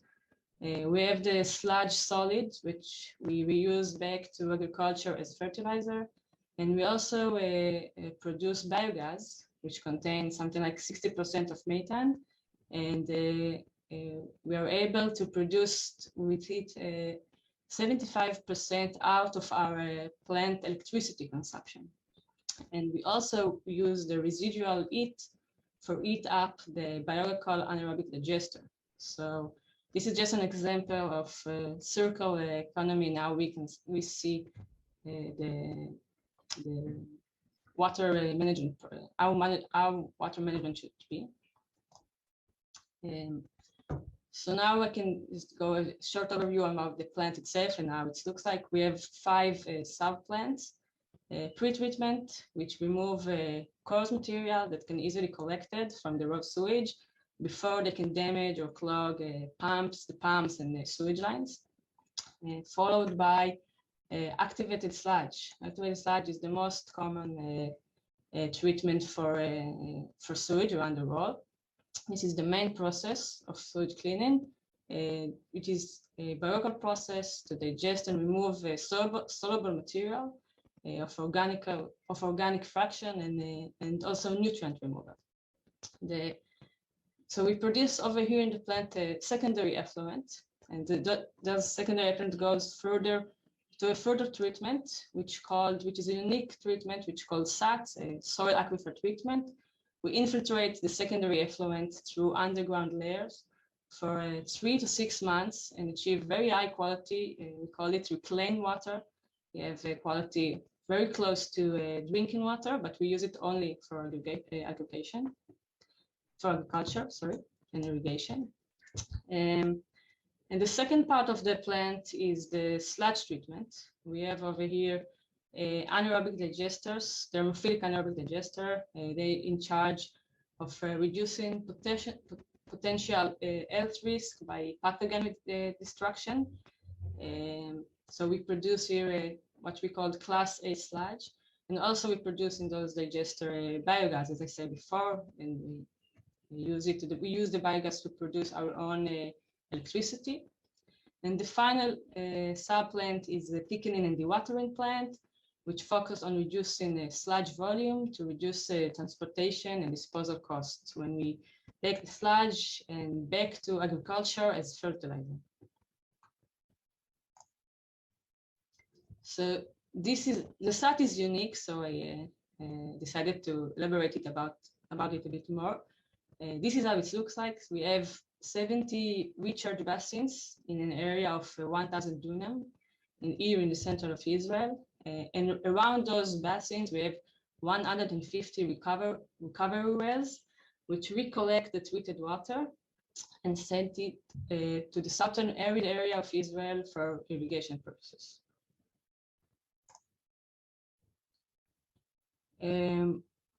Over here, you can see the quality of the raw sewage and also the secondary effluent that we produced over here in the Shafdan plant, and afterwards the reclaimed water quality that we produced in the SAT, in the soil aquifer treatment.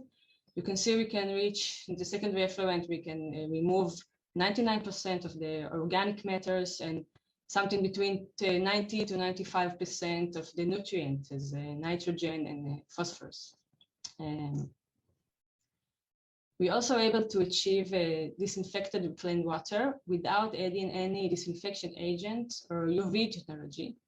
This is due to the high duration time that the secondary effluent have in the aquifer, something like 3 to 6 months.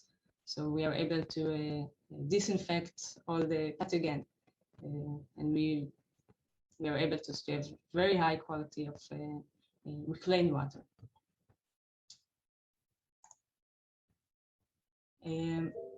So what is the future challenge that we are dealing with?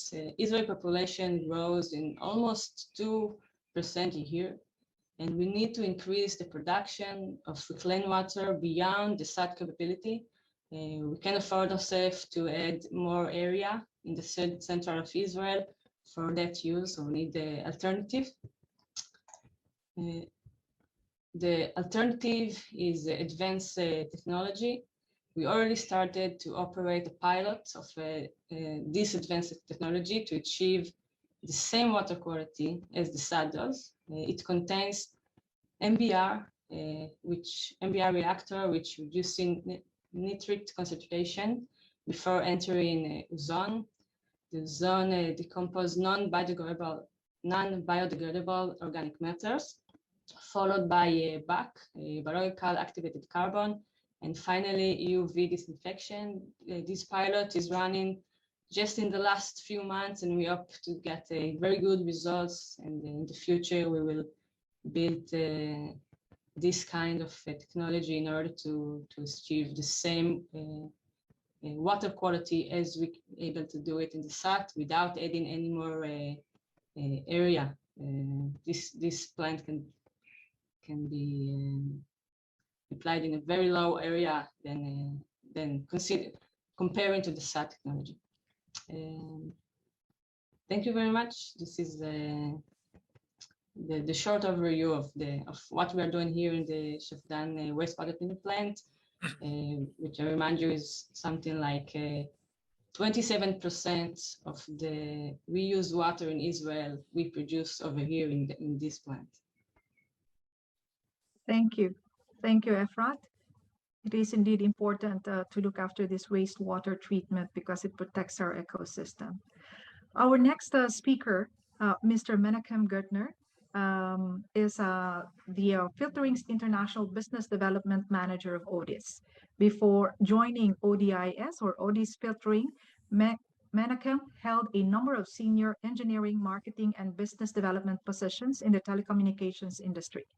Menachem brings with him over 30 years of technical, technological, and business experience in international markets. Friends, please join me in welcoming Mr. Menachem Gertner. Thank you very much. Thank you very much. Can you hear me? Yes, loud and clear. Oh, okay. It's a very real honor to be here as Powerful is currently installing a water treatment plant for ours in Maynilad. I'm very proud to present all these solutions in this distinguished event. Let me try and share.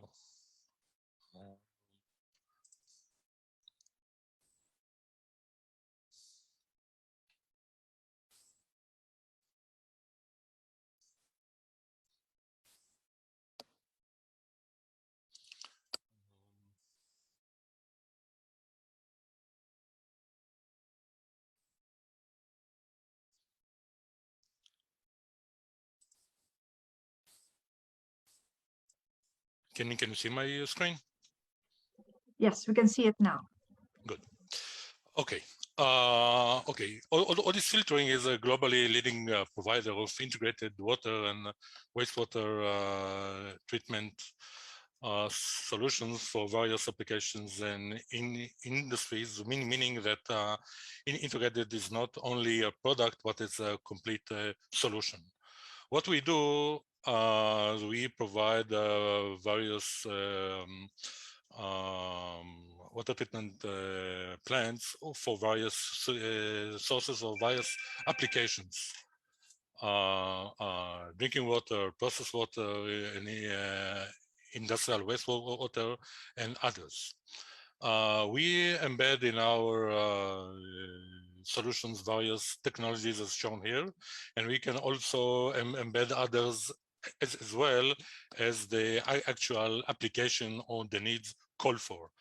What our solutions are characterized for is that we offer a complete added value chain, starting from the preliminary analysis of pollutants in the water, going through the engineering and the design, manufacturing, assembly, and after-sales support. We are, in fact, very proud of our large engineering and design team that allows us to provide new products development when we need to, in order to provide the suitable solutions for our customers, and of course improve and optimize the existing ones. We also, as I mentioned, we have a very large production and manufacturing department here that allows us to provide customized solutions together with the design to meet specific constraints of our customers. I'll review briefly our solutions for drinking and then elaborate on the wastewater.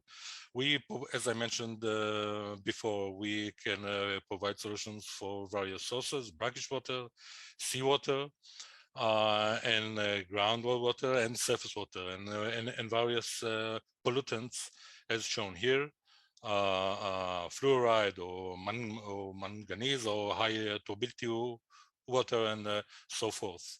As part of our solutions, we remove organic and inorganic compounds and high solids loads and any other dissolved substances. As I mentioned, the fact that we have both design and manufacturing capabilities allow us to allow our plants to meet very stringent requirements, either of local regulation or the WHO regulations. Here are some here are some of the projects that we provided along the years, and may I mention that we exist more than 40 years, so we have thousands of projects deployed all over the world. Some of them are shown here. As you can see, also we also provide projects with membrane technology, and our projects are systems are very safe and very quiet, so they can be installed even in a residential area, as shown here. Some other projects, these are, for instance, seawater desalination plant provided in Europe, or here it's a brackish water desalination provided to Mekorot. Mekorot is Israel's water national water company. This is a mobile desalination units, and they can be used as you can see also in emergency cases. This is a flood, I believe, in Haiti. Going through to the wastewater treatment, our systems can be used for, or can be planned to serve various plants, either for reuse or for the irrigation, or to discharge back to nature. We plan our systems on the Soliquator, which is a patented system by Odysseus. It's a pressurized rapid clarifier, which uses a very small footprint, and you can see its efficiency over here, where you can see this is a process of a textile dyeing factory in Southern America, where you can see here the raw water on the left, the water after the clarifier, which is the secondary, after the Soliquator, which serves as a secondary clarifier, and the end, the treated water here at the end. So you can see the effectiveness of the process. You can see here the example of how the solid water has a very small footprint. This is all the footprint it requires in a municipal wastewater application, where it saves that it replaces a clarifier requiring such a large space. The same applies also in the industrial applications. You can see here a bioreactor in a factory. Usually it needs clarifier, secondary clarifier of the same size. Here, the solid water here, this is all the footprint that they need in this case. Since it is also very small, it's a closed system. It doesn't emit any odor, so it can also be deployed in business areas shown here. So, and all the advantages basically covered. So let me go through to other projects that we did. This is the solid water used for irrigating a golf course. Here it's in a national oil company, so you can see it is very effective in various applications. We can also have a very small one here in the solid water with a bioreactor. To summarize, the solutions can be provided in various mounting possibilities, even in various in containers. And number of containers that we can provide in this way various sizes or solutions for various sizes, and they can also meet very stringent and very tough operating conditions. The last one is I wanted to show that we also can remotely monitor all our projects.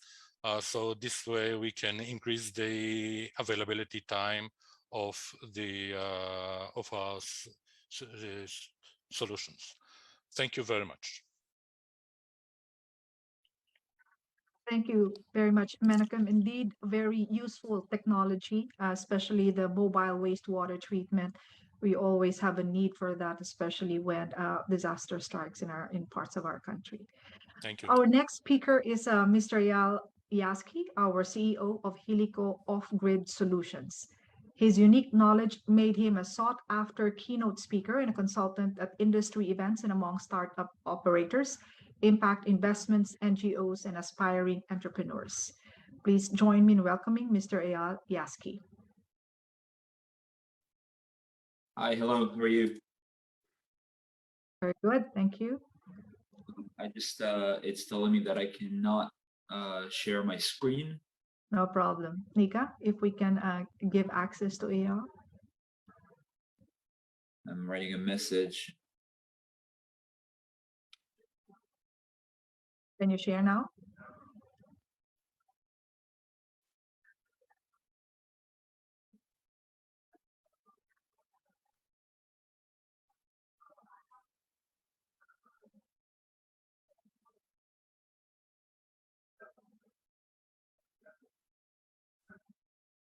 Yeah, working. Okay, great. Perfect. So,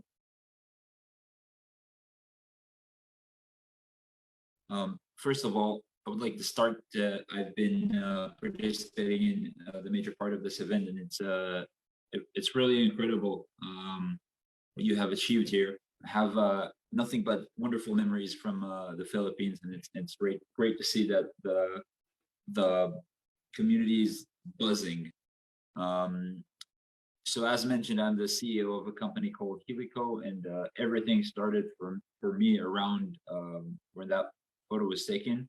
For the past 8 years or so, I've been a commander of first response missions to natural disasters, pretty much all over the world, from Japan to California. And there was one thing that I noticed that keeps coming back as our most acute and severe problem, regardless of where we go to and regardless of which kind of disaster we encounter. And that is, as you can probably guess, water. Specifically, we're talking about the lack of access to clean water, which was always our biggest issue.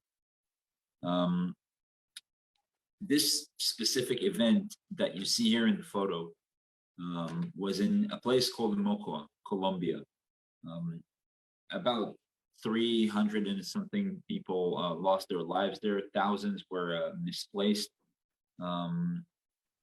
And one day when we were walking there, I took this photo, and this photo made me think while I was taking it that there is one source of water that is always there, but we're not using. And this source was rain. And we found out some really, I would say, crazy data. And that is that the vast majority of disasters, I'm talking over 70%, are caused by rain. However, rain is rarely used in those communities who need the solution. And the reason is that the technology was not good enough. What do I mean by not good enough? We had wonderful solutions, but they were either too big or too expensive. And as a result of that, impossible to use. Or we had small scale, easy, efficient solutions that just were not good enough technology. What we decided to do is to solve this problem, and you can see here the solution. This is Helico's first solution. And what we invented is the world's first portable rain harvesting solution. Repeat, the world's first portable rain harvesting solution. We have used the technology, and you can see us here on the boat. When we started the development of the solution, we went to the Amazon River, and we started collecting data on how people who are living with nothing but rainwater have been doing for the past thousands of years. We used a method called biomimicry to take the plants that you see here in the photo and basically use the very efficient way that plants in the Amazon jungle collect water to make sort of the leaf of our own. It's called biomimicry, imitating nature. And we decided to take it and make our own leaf. And you can see it here in the photo. Some of the key things to notice about our solution: it only weighs 900 grams. That is including even the package, meaning less than 1 kilogram. Everything also folds into a very, very small bag that comes included. The main advantage of that is that we see a lot of people living in small households, big families. The vast majority of solutions are just too big to contain. We want people to be able to use it on their own. We want them to have the freedom. We see that in many cases, what happens is that there is a monopoly over one solution for the community, and some people remain aside. So we want to be able to just take a small bag that solves a major part of the problem and give it to the family, and they can use it without the assistance of anyone. Another key aspect is that it collects 99.3% of the water needed for cooking and drinking during a rainy season. Meaning in places like the Philippines, when there is an abundance of rain, a device like that should be enough for most of the needs of a family.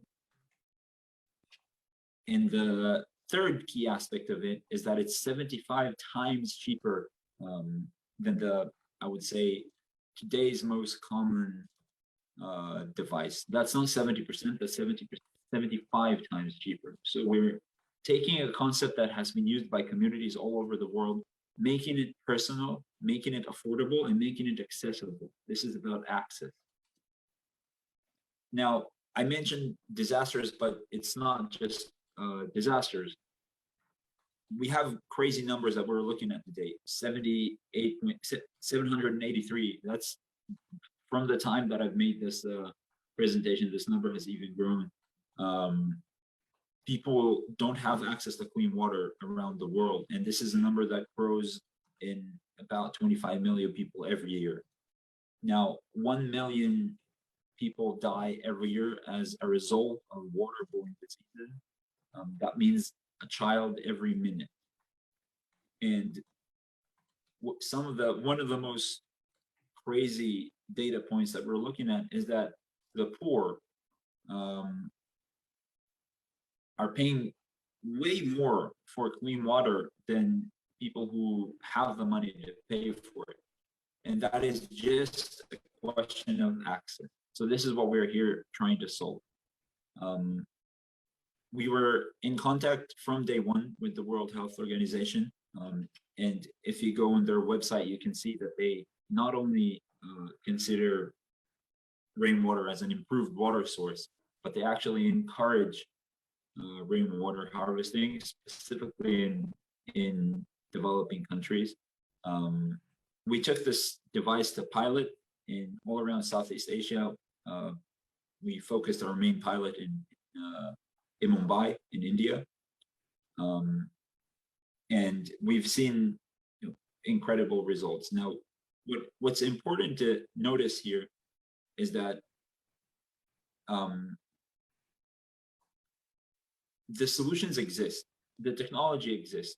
We don't think that for the vast majority of people, there is a need to develop something extraordinary that has not existed before. What we need is to take the technology that we have today in humanity and make it accessible for those who really need it.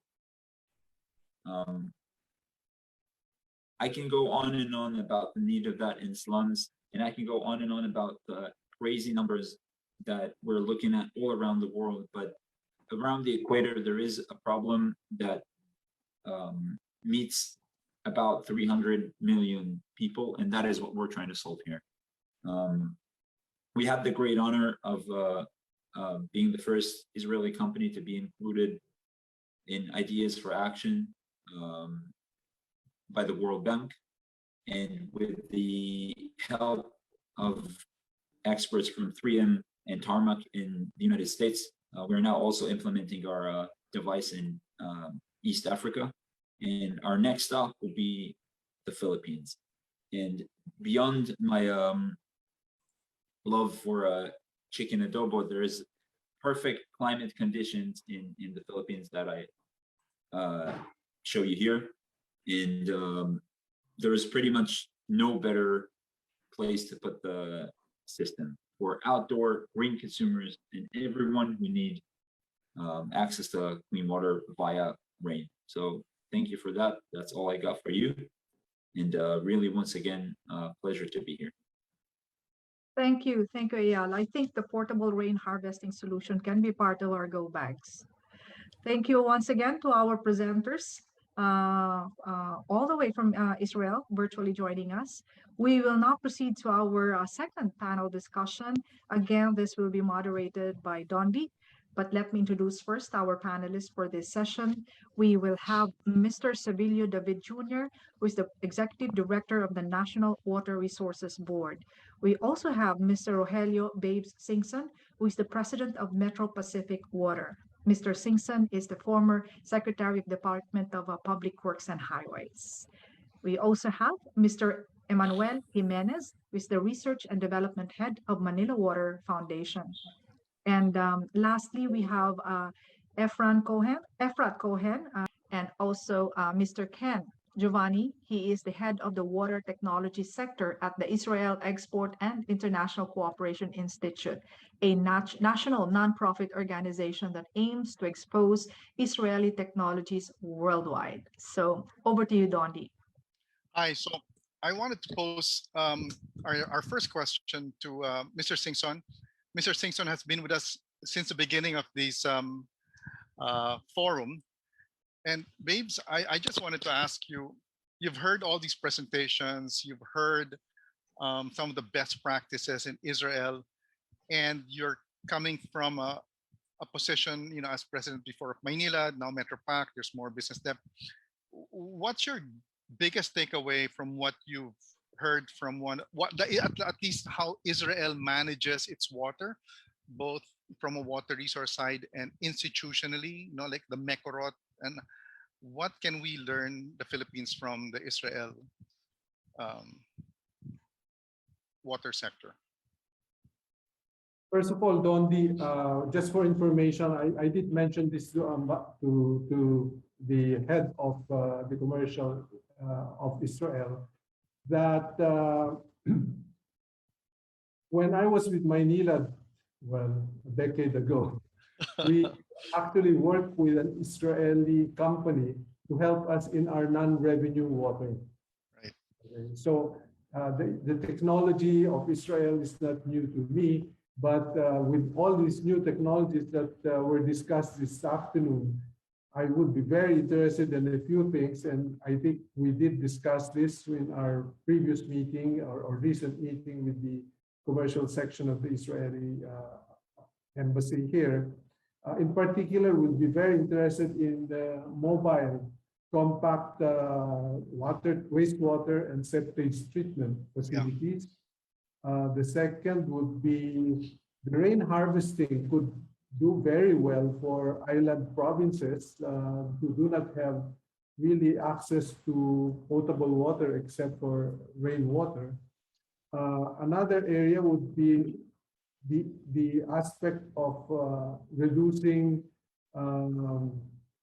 turbidity in our rivers. Dondi, as you know, many of our surface water, when there's too much rain, you can't even directly bring them into the treatment plants because of the very high turbidity, or if ever you take the risk, then your cost really shoots up because you will have to clean up your pump after that usage. So there are many technologies from this afternoon's discussion that I felt would be very useful in the Philippines. So again, the area of read and bill for utilities, I understand there are also many IT companies in Israel that work on utility software development, precisely the read and bill to avoid meter tampering and so on. So admittedly, I could give you a long list of what we feel we need, but this will take probably the whole afternoon, but I'll stop there. Well, no, babes, I have a quick question. Take off your private sector hat for a moment. Okay. How would we, and we're looking at the country as a whole, and some of the things you've mentioned will not only benefit Maynilad, but really all the utilities, all the LGUs. What should be the next step of the Israel office to really introduce, because they have really fantastic practice. How do we do that on a scale, on that scale?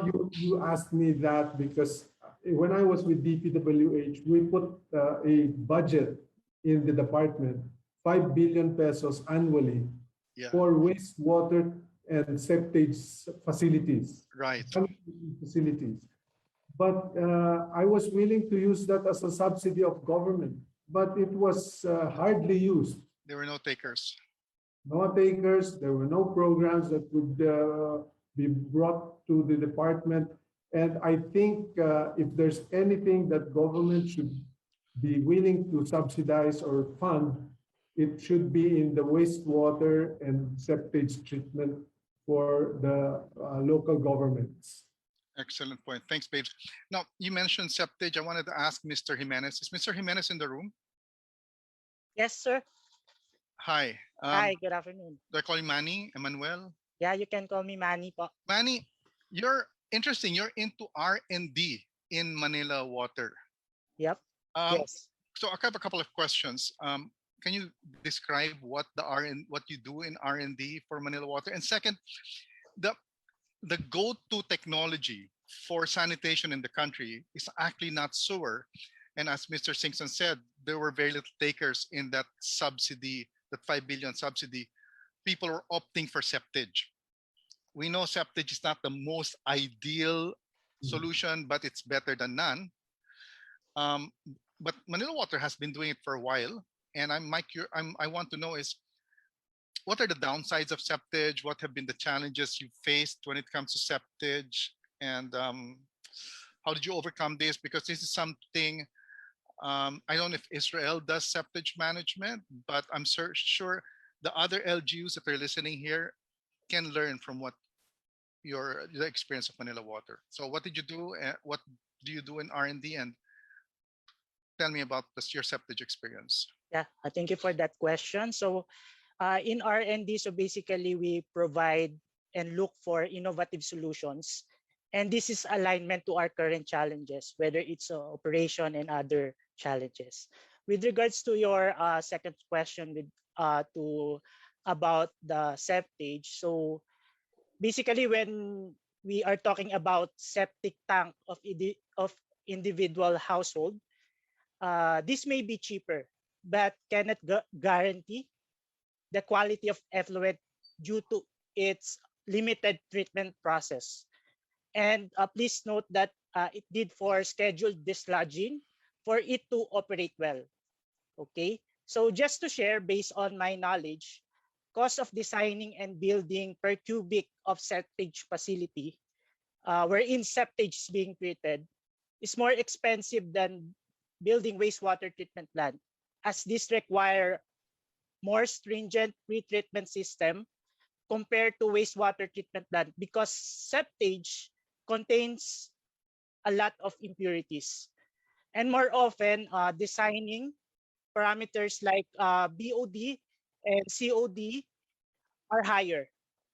However, since there are other part of the projects within the STP and septage, we need to do NPV analysis or net present value analysis for us to determine which is the overall cheaper.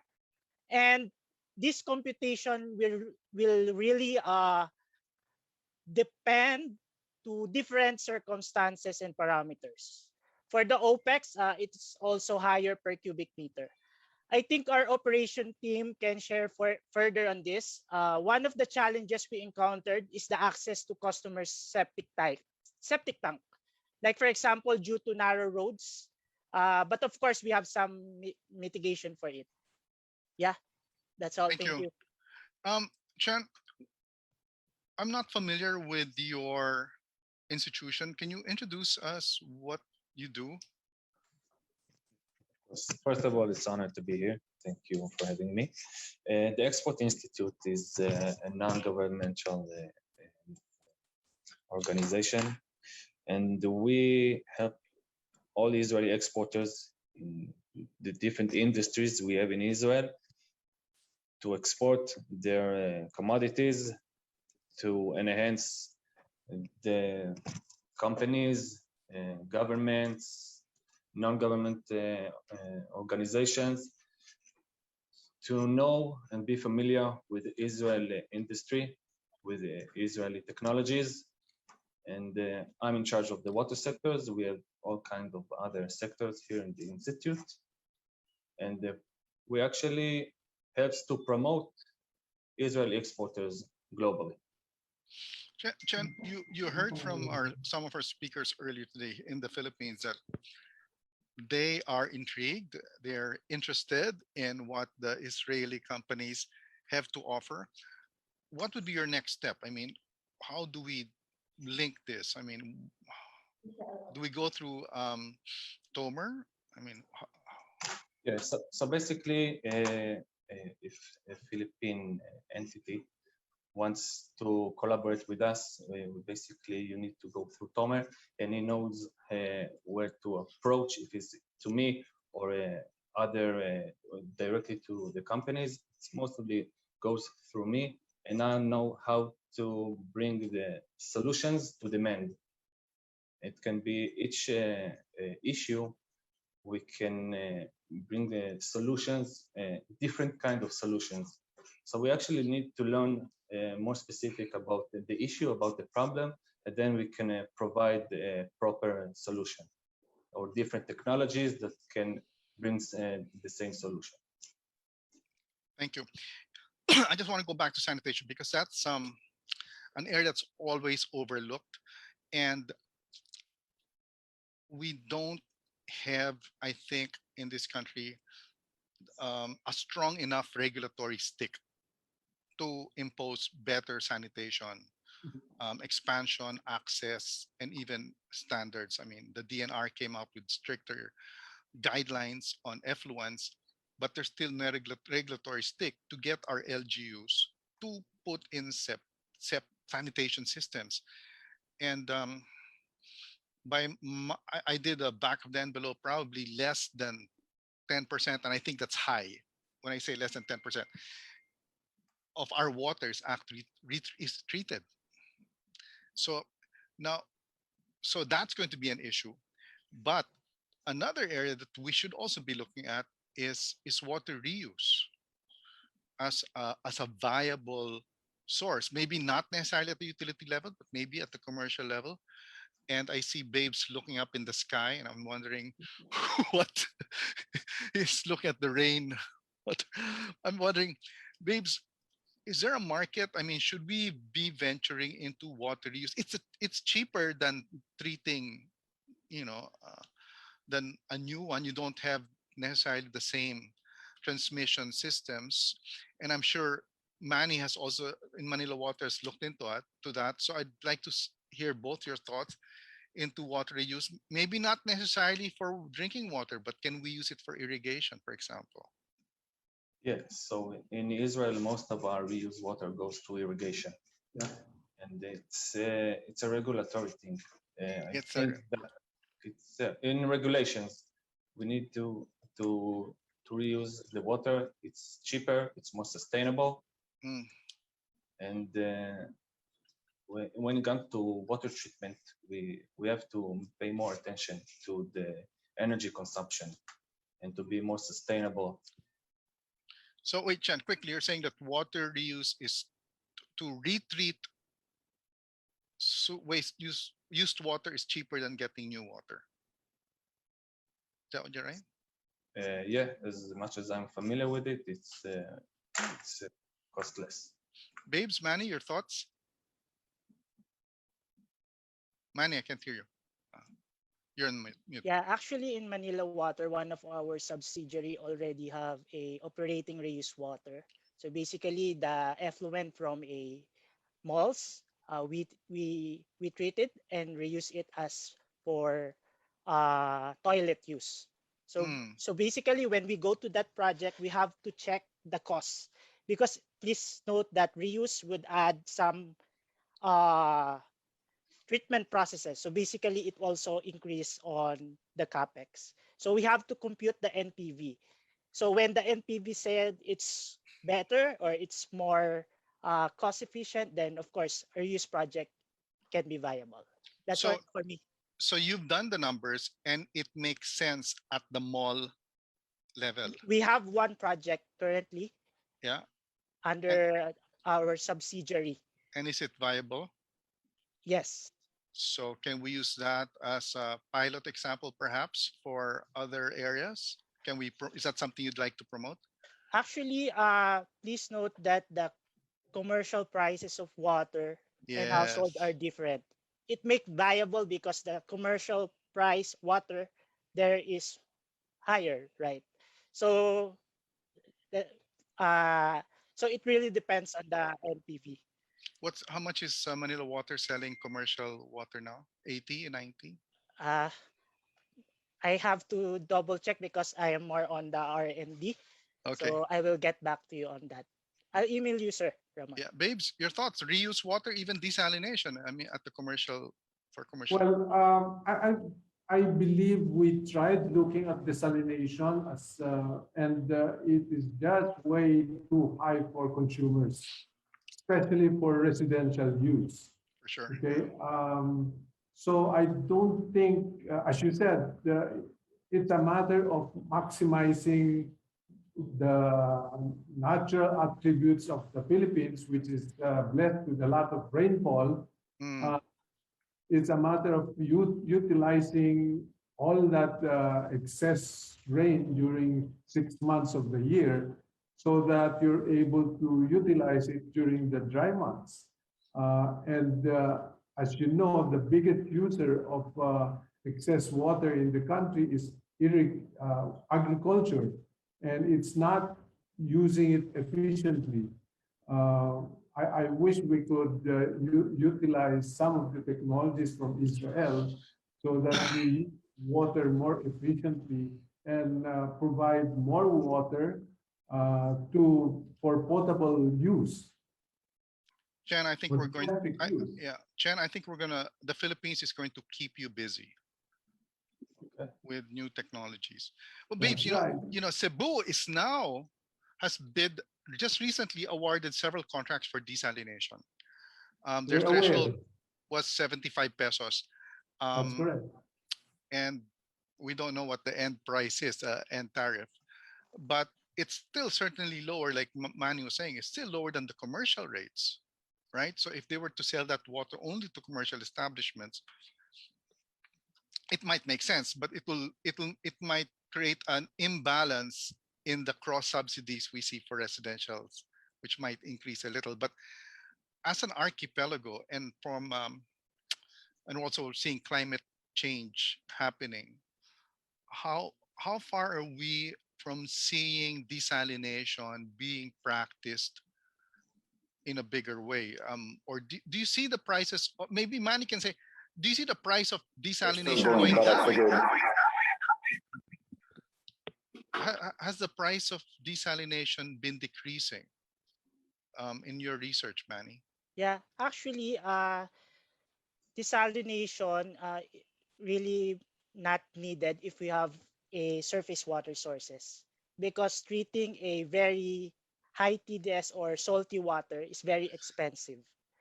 So as long as we have the surface water, we have to utilize it. And I think that's the cheapest way to deliver water to our community. Babes, how far are we from seeing desalination as a viable source? Even maybe not necessarily economic viable, but from a water security perspective, does it have a place? Unless desalination prices really drop and they are more compact, I don't see it in the near future. Where we need them are island provinces who do not have sources of surface water. Right. But you can imagine most of those island provinces would probably be in the third category or low income category. So you really need to bring down the prices of water. Otherwise, they'll rely on whatever is available. They will probably just go for deep wells and so on. Right. So there's always that conflict between, especially the capacity of these communities to pay. Yeah. So it's sad, no? The areas that don't get water are also the people who can't afford that water. So we need to address that. Chen, quick question. We were talking about desalination. We're hoping that the prices are will go down, and we've seen it go down. I mean, I entered the sector about 20 years ago, and we needed about 8 kilowatts of power to produce 1 cubic meter. Now it's down to about 2.5, 3 when you get scale, right? My question. Yeah, babes. Yes, sir. Yeah. My question to Mr. Chair. Give us a model where you can combine desalination and solar panel. Excellent question. Amazing. We have a company in Israel that makes water treatment plants powered by solar energy. But this might be the ones that you see in the Middle East where they're so huge. What we need are modular, mobile. Put them in containers. We can move them around. We have in Israel companies from startup till enterprises that knows how to make a tailor-made solution for each issue. We need to look at the specific issue, and we know how to bring the best solution for it. We can invent a new solution if the demand is big. So it depends on the issue and the needs of the territory. It's about how much the money that the government or the entity willing to pay. They need low cost, high cost, high-end solution, or even a low-end solution. It depends on the issue, and we can bring many solutions. Yeah, Chen, for that matter, it's really reducing your power consumption cost. And so I'm saying, right now, standalone, solar panel is already cheaper. So if you can combine solar power and either water treatment, not necessarily desalination, taking it from surface water, I think that would be very interesting for island provinces and remote areas. May I excuse me if I can interrupt? Menachem. Yes. Hi, Menachem from Odis. May I just interrupt saying that the mobile desalination systems, which I shown in my presentation, can also be powered by solar panels. Already can be powered by solar panels. Okay, what is your minimum size? What is your minimum consumption capacity? I don't have here at the moment the exact details, but I can find it out. What is the scale of these solar panels? The flow rate is about 5 cubic meter per hour, depending on the salinity. When we are speaking about seawater, it may be lower, depending again on the specific salinity of the water. But it is already existing mobile desalination system powered by solar panels. Yeah, I gave already Tomer my shopping list for the Philippines. Okay, so Tomer is invited to approach me, and I'll be happy to provide additional details. Babes, there's actually a local company that uses, but it's a refilling station that uses solar and desalinated water, and they're able to sell their the 5-gallon bottles at 10 pesos. Much lower because of the solar. If we can scale that, then we're talking. Then we have a solution in mind, right? Correct. We have an issue that we need to solve, and that's my work, to find the solutions for issues globally. Good. I'm just going to check the box if we have any questions, but we don't have any questions. But I want to say thank you to all our speakers. Menachem, thank you for coming in. Thank you. Otherwise, we would have been going around in circles. Chen, thank you. You expect to hear from us. We're going to be you're going to be getting a shopping list from the Philippines. Manny, nice to meet you. Babes, good to see you after such a long time. We'll turn over to Veron. Thank you, Dodi. As usual, our great moderation there, and that was a great discussion and pretty exciting to hear our panelists talking about actionable solutions already. So we hope that the audience was also able to gain new knowledge and insights into solutions for our water and sanitation issues. And for those who have not submitted their applications yet, the time is now. Okay, so before we formally close, I think we need to check how our audience is now. Let's have a minute for a poll, and it should be on your screen now.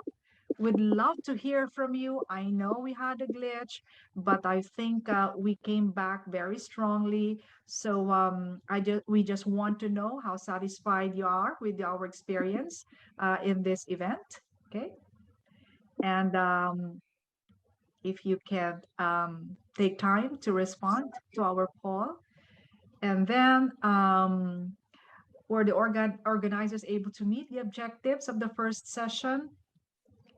And then we have a third question on if we were able to meet the objective of the second session. And I think that's the last one. So a few seconds for you to respond. Okay, all right. We're getting a lot of thank yous already in the chat room. Okay, so I think we have enough, and can we show the feedback, the result? Oh, thank you. All right, very satisfied and satisfied. Okay, so thank you very much for joining us this afternoon. And to formally conclude this session, may I call on Mr. Tomer Havey for his closing remarks. Over to you, Sir Tomer. Wow, what an event. What a webinar, Veronica. I would like to deeply thank you for perfectly hosting this event. We had some technical problems. We had rain. We have a lot of things we've been through this time, but really thank you for the perfect host. Also to the moderator, Dondi, our good friend. Thank you for really two interesting panels. I have to admit, it was really like very, very interesting, even comparing to other panels I've been lately.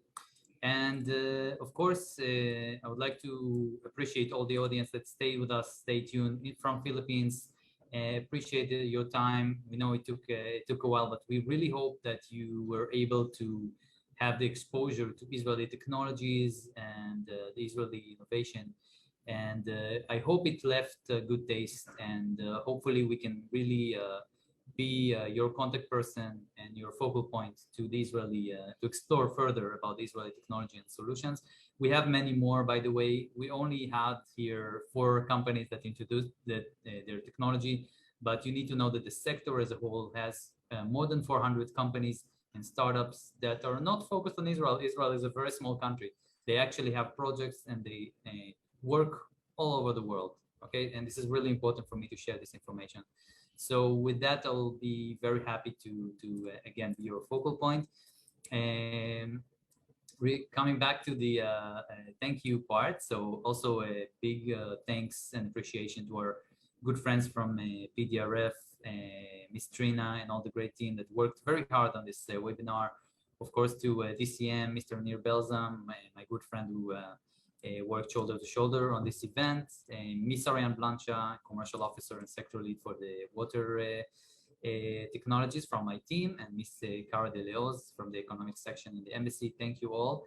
And again, I really hope to hear from you soon. And I would like with that, just before we conclude, Veronica, and with your permission, we have with us a very special guest here that stayed with us all the event and was very silent until now, but this is our new ambassador to the Philippines, Mr. Ilan Flus, arrived only recently to the Philippines, and he stayed. I watched him really interested in this during the sessions, and I would like to give the stage to our new ambassador to say a few words. Please, sir, our honor. Thank you very much. I would just say that I'm speaking here. It's not a formal presentation since I'm not allowed to do so. I haven't presented yet my credentials. So I'm not yet the fully fledged ambassador here, but I decided after listening to this fascinating meeting and seminar that I just have to say a few words, even though I'm not allowed to. I would like first to say thank you very much. I arrived here 9 days ago. I'm still in quarantine, but it was a fascinating event. I want to thank Tomer and Ariane from the Trade Office, and Nir and Cara, Mr. Balzam and Cara from the embassy, and your team, the PDRF team. And I have to say also the two sort of, you were leading the discussions, yourself and Veronica and Ramon, and it was fascinating leadership. So thank you very much. And the speakers from both sides, really very interesting. What I take from this meeting, and I've been involved in such, organizing such seminars before, it is very difficult to bring the two sectors from both companies, to bring them together. Very two different countries, the issue of economy, financing, regulation, infrastructure, technologies, capacities, climate, everything is very different. So it's not one solution fits all. So to bring us together for the first meeting, this is what was done here today, and to create the interest in a follow-up, into continuation. And I think this is now the challenge, and what I hope to see after this meeting is the follow-up and continuation. And there are two main channels. One is the B2B, business to business, and you have met here today some of the Israeli companies. the Israeli Export Institute, the Office of Tomer, who can continue, and people should approach Tomer, and then he will do the matchmaking. And the other one is government to government, and here we as an embassy will be happy to facilitate if it is training, if it is visits of experts for as consultants, and the professional tours. We'll be happy to facilitate together with the trade office. The Israeli government wants to encourage and to expand the cooperation between Israel and the Philippines in the water sector. It is important also for future generations. It is important for the environment, for sustainability. And when we talk about climate change at this era, this is exactly what we are talking about. So again, it was fascinating, and I want to thank everybody, and I'm looking forward to continue this collaboration and partnership. Thank you very much.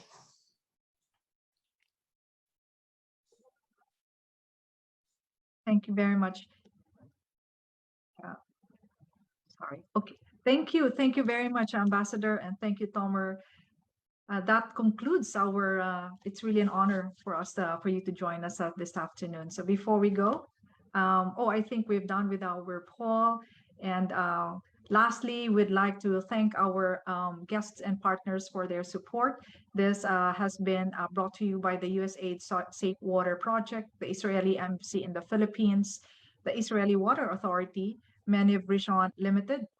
We also have this afternoon Bernard Water Control Solutions, WaterGen, Shafdan, Odis, Helico, the Israeli Export and International Cooperation Institute, Future Water Asia, the Coca-Cola Foundation Incorporated, Aboitiz Infra Capital, the National Water Resources Board, Manila Water Foundation, and Metro Pacific Water. And that concludes this wonderful event. For more information, visit our website, www.pdrf.org, Philippine Water Challenge. We also put the link in the chat box as well. Thank you and stay safe, everyone. Magandang hapon sa inyong lahat.